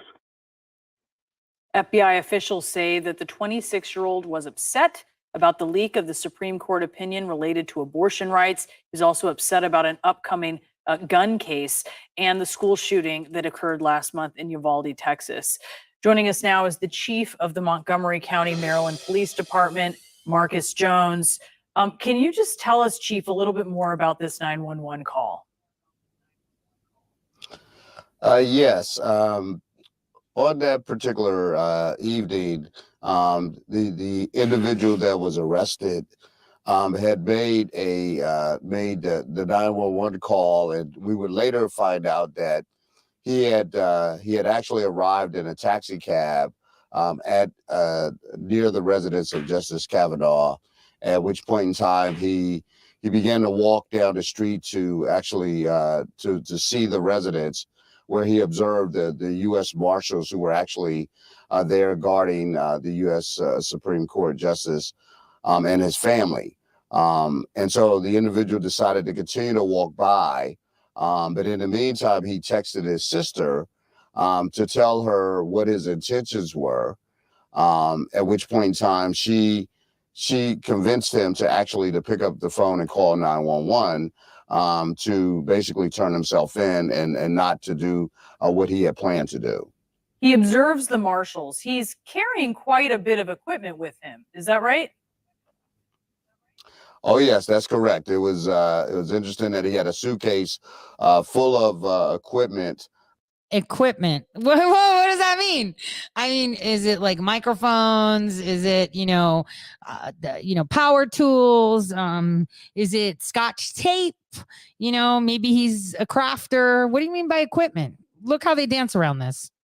And literally no clothes, that he actually flew from California to the Washington, D.C. area in order to actually carry out this plot. Did the marshals, he sees them, did the marshals see him? They did, but again, he was on the street, on the residential street. There was at that point in time, there was nothing outside of them just being observant that tipped them off that that was his intention. And again, he continued to walk by the residence. He didn't stop near the residence and do. Wait, okay, hold on. So the marshals saw him. They clocked on that he was the bad guy, but he had to call and turn himself in so that they could know he's the bad guy. But they knew because he had a lot of equipment and very little clothes. Okay. For example, surveillance. He just simply observed them and continued to walk until he contacted his sister. Have you heard from the suspect's sister? We have not heard from. Again, this investigation has been turned over to the FBI for any follow-up in regards to the investigation. So we have not heard any. You won't hear anything like Gray F's, right? We're not going to talk about it. It's a pending investigation. Thing is, what kind of equipment? See, because they stopped Federico at DC because he had clips, right? Obviously in Virginia, they won't. So I know, having transported a firearm by airplane, you go, you check it in, you have it in the case, you have, the magazines on the side, no bullets whatsoever in your suitcase or in the gun, right? And you fly. So that meant that he'd have to fly in, buy bullets, right? Let's think logically here, okay? He had this equipment. He's not flying with fucking bullets. He could fly with a gun if it's his, right? If it's his, he could fly with a gun. Or maybe he didn't fly with a gun and he just flew with a lot of, craft equipment like scissors and tape and construction paper. Nobody knows what this equipment is. But for some reason, he flew all the way from California there with or maybe without a gun. We don't know. But let's assume that he flew with a gun. That would mean that he went to, I'm telling you what my process was. I went into the ticket counter, checked in my suitcase and said, here's the gun case that's, TSA friendly. I just bought this baby, this case. Here's the lock. I put the locks on both things. They look at it. You open it. They check that the cartridge is, it's empty, that there's nothing there. And then they give you this red paper, and then you put the gun case in your suitcase with the red paper, and then you close it, and that'll scan and tell him that the weapon has been checked on his luggage. Obviously, I did tell you how at Cleveland Airport, my suitcase, even though it was tagged that someone needs to take it personally so nobody steals my suitcase, was, you know, my gun was just going around on Cleveland Airport, which was freaking stupid. So that's that, right? So he had to do that whole process so they knew he was flying in with a gun. But the thing is, he's not allowed to fly with bullets, right? I know this because someone had sent me a long time ago a silver bullet, and I held that as a lucky bullet in my wallet. And I was with one of my lawyers, I think it was Tennessee, right? That we were flying out of, and you could see that it's a novelty bullet, and it clearly says 0.99999 silver, and the guy kept it, right? Saying that it's a weapon or it emulates it. And Russell was really pissed, and I was like, dude, just don't have a fight with TSA. Let's just go. So, point blank, right? There's a lot of steps to be able to bring equipment. Okay. There's a lot of steps to be able to bring equipment. So if he didn't bring the guns on the plane, right, then where'd he get them from? And if he did bring the guns on the plane, then he had to buy bullets. Where'd he get those from? See, that's how you find out exactly, right? Exactly how the story goes. Kind of like the shooting in Texas. Now everything's coming out. All this money, all this, I don't know, all this. How do you get financing? How do you get the gun? What do you mean he was driving? What's going on here? You know, you ask the right questions, and suddenly you're like, wait a minute. So this guy's a conservative. He's been hanging out with Ali Akbar, who anyone that he worked with from a long time ago on his blogging cast, you need to take a look. There's one guy that went to the Air Force. He got done in for child trafficking or pedophilia or both. You need to pay attention to the circles that he came from with all of these. And this guy came from that circle too. So he flies in with a gun or without a gun, but somehow gets a gun, right? And bullets. And then he's roaming around, and the marshals are like, yeah, we totally clocked him. But they didn't clock him until he called his sister, and he was like, you ought to know, should I go through with it? And she's like, are you nuts? Like, they're going to kill you. And he's like, oh, I don't care. Let them kill me. And she's like, no, don't do it. And so he calls and says, yeah, you know, so I've been walking around. I'm thinking of shooting him. So, hey, come on. He was told what to do, and he pussied out. I think further from the sister. By the FBI, of course. With my agency. He walks down the street after seeing the marshals. How far past the house was he as he was sitting there and making his phone call? Right. So he walks literally down the street, around the corner. He's not actually arrested on the same street as the justice, but he's in the neighborhood.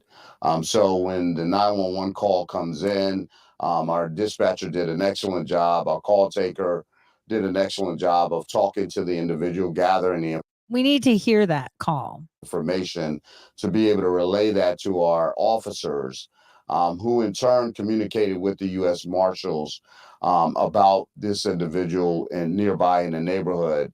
But he never was anywhere near the, at least in eye contact with the marshals. At that point, he was around the corner when our officers were able to locate him, and then to be able to place him under arrest. What more do you know about his plan? What his plan was to presumably go to the house?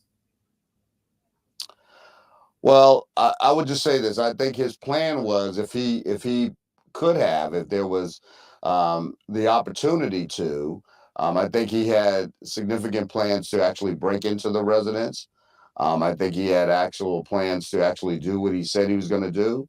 And I think from the standpoint that I think he might have also committed suicide if he was able to pull this event off. But beyond that, I mean, we don't, again, based upon him really not, he thought it out. He actually knew exactly where he was going. But what further information he had, I don't have any information as it relates to that. But it just seemed to me that would have been his ultimate plan, was to break into the residence in order to try to assassinate the justice.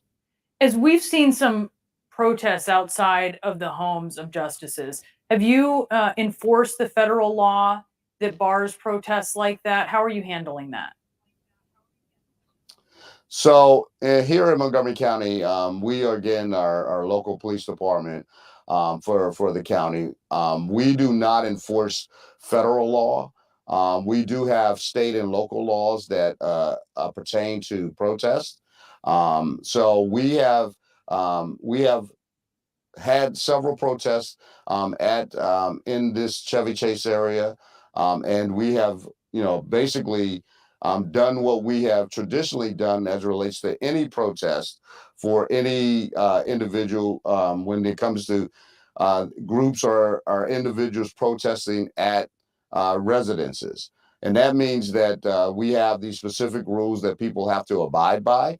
They are allowed to be in the neighborhoods, but they must continuously walk. They cannot stand specifically in front of a neighborhood with signs and bullhorns and yelling at the residents. They must not block sidewalks and they must not block the streets. And if they violate any of those particular items, then we are those particular regulations, then we will arrest them, and we basically inform them of any protest that we have at the residences, particularly that we've had recently at Supreme Court's justices' homes. We make sure that we tell them this information so that they are clear on the law. And so generally over the past This guy sounds couple of months, really, that has been really fruitful for them to He sounds really, really slow, considering that he's funded by the AFL-CIO, and most of them are the ones that are, protesting. He sounds really, really slow. Really slow. Like, But it's because they don't want President Trump in office, but they also don't want you getting any bright ideas of, oh, I'm going to run for office and make a change. And it's like, oh, peasant, sit back down. Sit back down. You are not allowed to do any of this. That's basically what they say. Sit back down, peasant. You're not allowed to sit here and run for office or something. How dare you? Now, there was a video up with I want to show it to you. I think it's essential to have a free speech and to be able to communicate. Just communicate freely if there are multiple opinions, but and just make sure that we're not sort of in order for people to have trust in Twitter. I think it's extremely important that there be transparency. I think Twitter, in terms of serious issues, can be a lot better in informing people about serious issues. How many times have the media gotten it right? Well, I would say almost never. Not never, but almost never. Can we talk briefly about your political views? Well, my political views, I think, are moderate. I'm in favor of moderate politics. But allowing people who have relatively extreme views to express those views within the bounds of the law. It's free speech within the context of the law. So I'm definitely not suggesting that we just flout the law, because we'll get shut down in that case. And I think there's also there's freedom of speech and freedom of reach. So I think people should be allowed to say, pretty outrageous things that are within the bounds of the law, but then they don't, it doesn't get amplified. It doesn't get, a ton of reach. I think. Did you guys hear that? So yeah, you should have free speech. They should be able to say whatever they say among the bounds of the law, but then we could silence them with algorithms so nobody sees them. You see? Yeah. We can train AI to do that. Important goal for Twitter would be to try to include as much of the country, as much of the world as possible. So the things that I've said about Twitter, I think need to happen in order for it to be, to really go to the next level. I mean, I think the potential is there for Twitter to have and be accessible to an order of magnitude more people. Let's say the far left 10% and far right 10% were equally upset on Twitter, then that would probably be a good outcome. The standard is much more than not offending people. The standard should be that they're very entertained and informed. See, that didn't inspire me on something good. See, I hope you guys heard that. He said, yeah, we should let people on. We should be moderate. We should stay within the bounds. But he also said that if they're really extreme, it doesn't matter. We should just let them on there so we have people. But then we could just silence them with algorithms. You know, you don't even need algorithms. People are so stupid. They'll do the whole follow back thing because they need their followers. And then they're not going to see anything anyway. You're only going to be in your own echo chamber on Twitter in the corner. That's what happens. So, sure. Now, before I close, I wanted to show you something that CNN did that you'll be like, wait, what? This is CNN? But I really want to show you this. It's exciting in a sense, and they're showcasing Republican Latinas again. Now the Republican Party is mixed, not racially mixed. We've got rhinos, we've got undercover Democrats, and we have Federalists. I just think the Federalists should go and let the Uniparty remain on its own. How typical is it for voters in this area to see a Republican candidate block walking? Yeah, this is new for them. It is. It's probably the first time in a long time that they have a Republican knocking their doors. Prior to 2020, maybe people weren't as confident in saying that they were Republican, but now people are confident and they're not hiding it anymore. For decades, Republicans wrote off the Rio Grande Valley as a Democratic stronghold, where overwhelmingly Latino counties stretch along the Texas border with Mexico. But that changed in 2020 when former President Donald Trump made serious gains here and stunned the political world. Now Republicans are investing in South Texas candidates, including many of Hispanic descent, from Congress to county judge. This is what the Republican looks like. It isn't just about, you know, for the rich or just white people. Oh, diehard fan right here. You follow the page? Oh my God. Can I give you a hug? Yes. How old are you? 16. In March, Wow, I'll be 17. really? Just one more year and I can vote. This area has been voting Democrat for over 100 years. I feel we've been taken for granted. We've been loyal to a party that has done absolutely nothing for us. We have families in Mexico that we are not visiting anymore because we're afraid. So we don't want what we're afraid to come here. Republican frontrunner and first-time candidate Mayra Flores is running in a four-way primary in one of three top congressional races in South Texas. Both the 15th and the 34th districts are newly redrawn, and sitting Congressman Vicente Gonzalez has switched from the 15th, which became more favorable to Republicans, to run in the 34th, now more favorable to Democrats, where he will likely face Flores.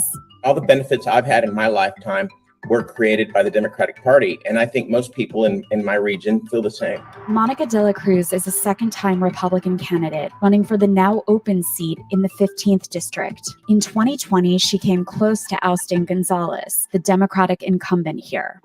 Socialists are ruining our border security, our values, and our economy. De La Cruz was endorsed by Trump and has echoed some of his false claims about voter fraud, but her central focus is immigration.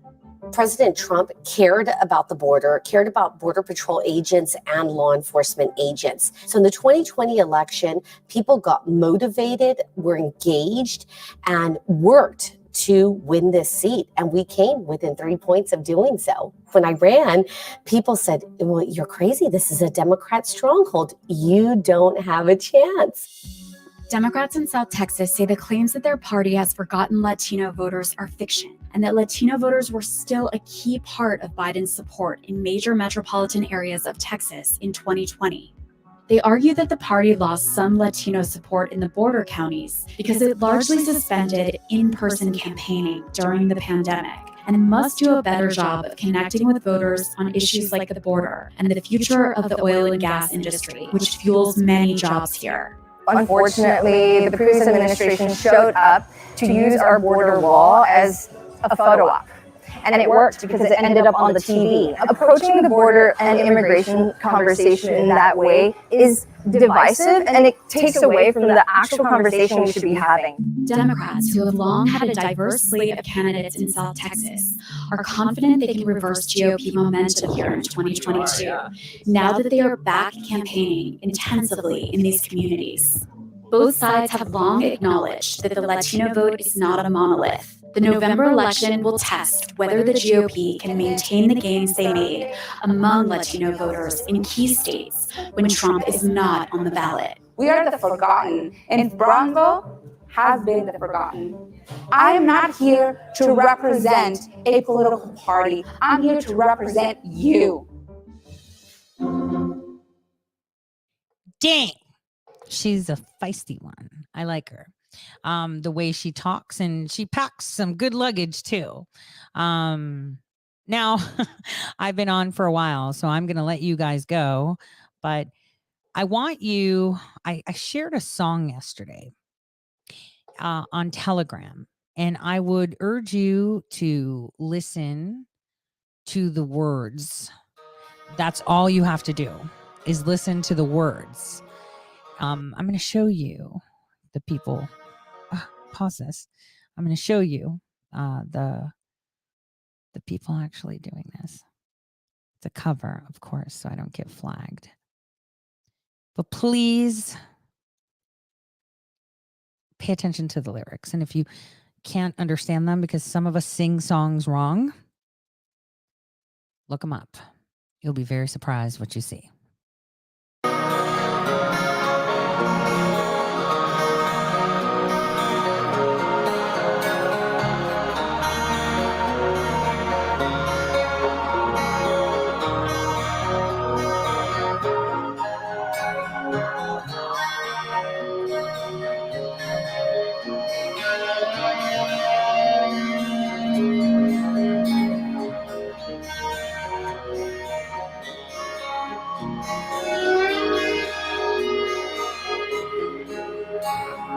Wise men said, just walk this way to the dawn of the light.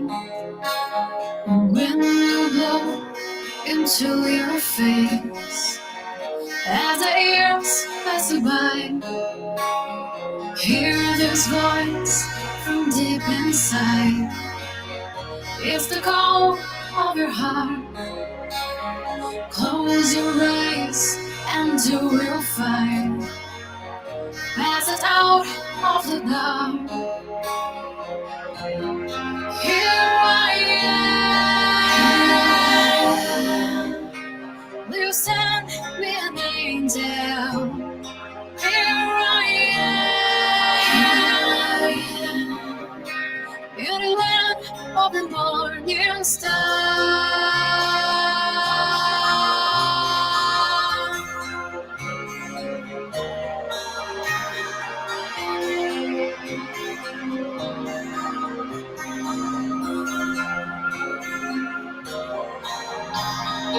Wise men said, just find your place near the eye of the storm. Save the roses along the way. Just beware of the thorns. Here I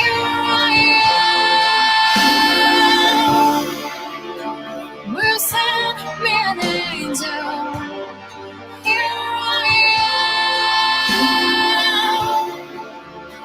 You're the land of the morning star.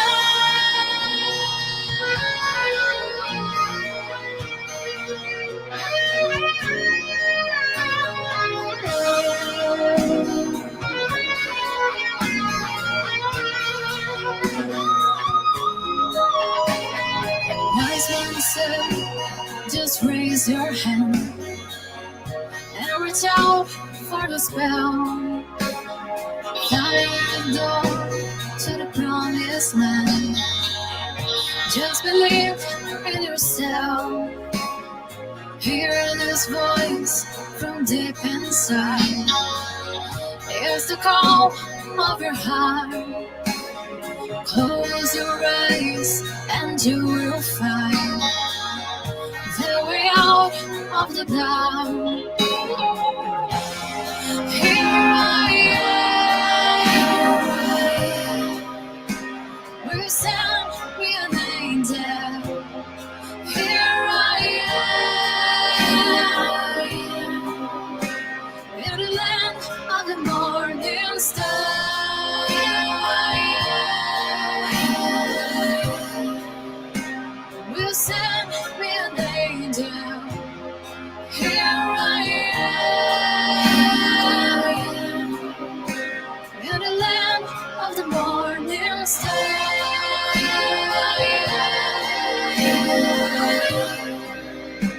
We'll send me an angel. Here I am. In the land of the morning star.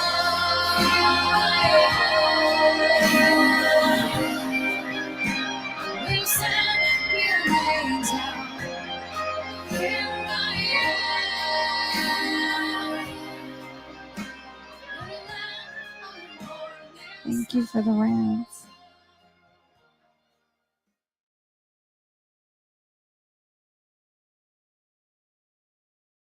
Your lips are moving, your lips are moving.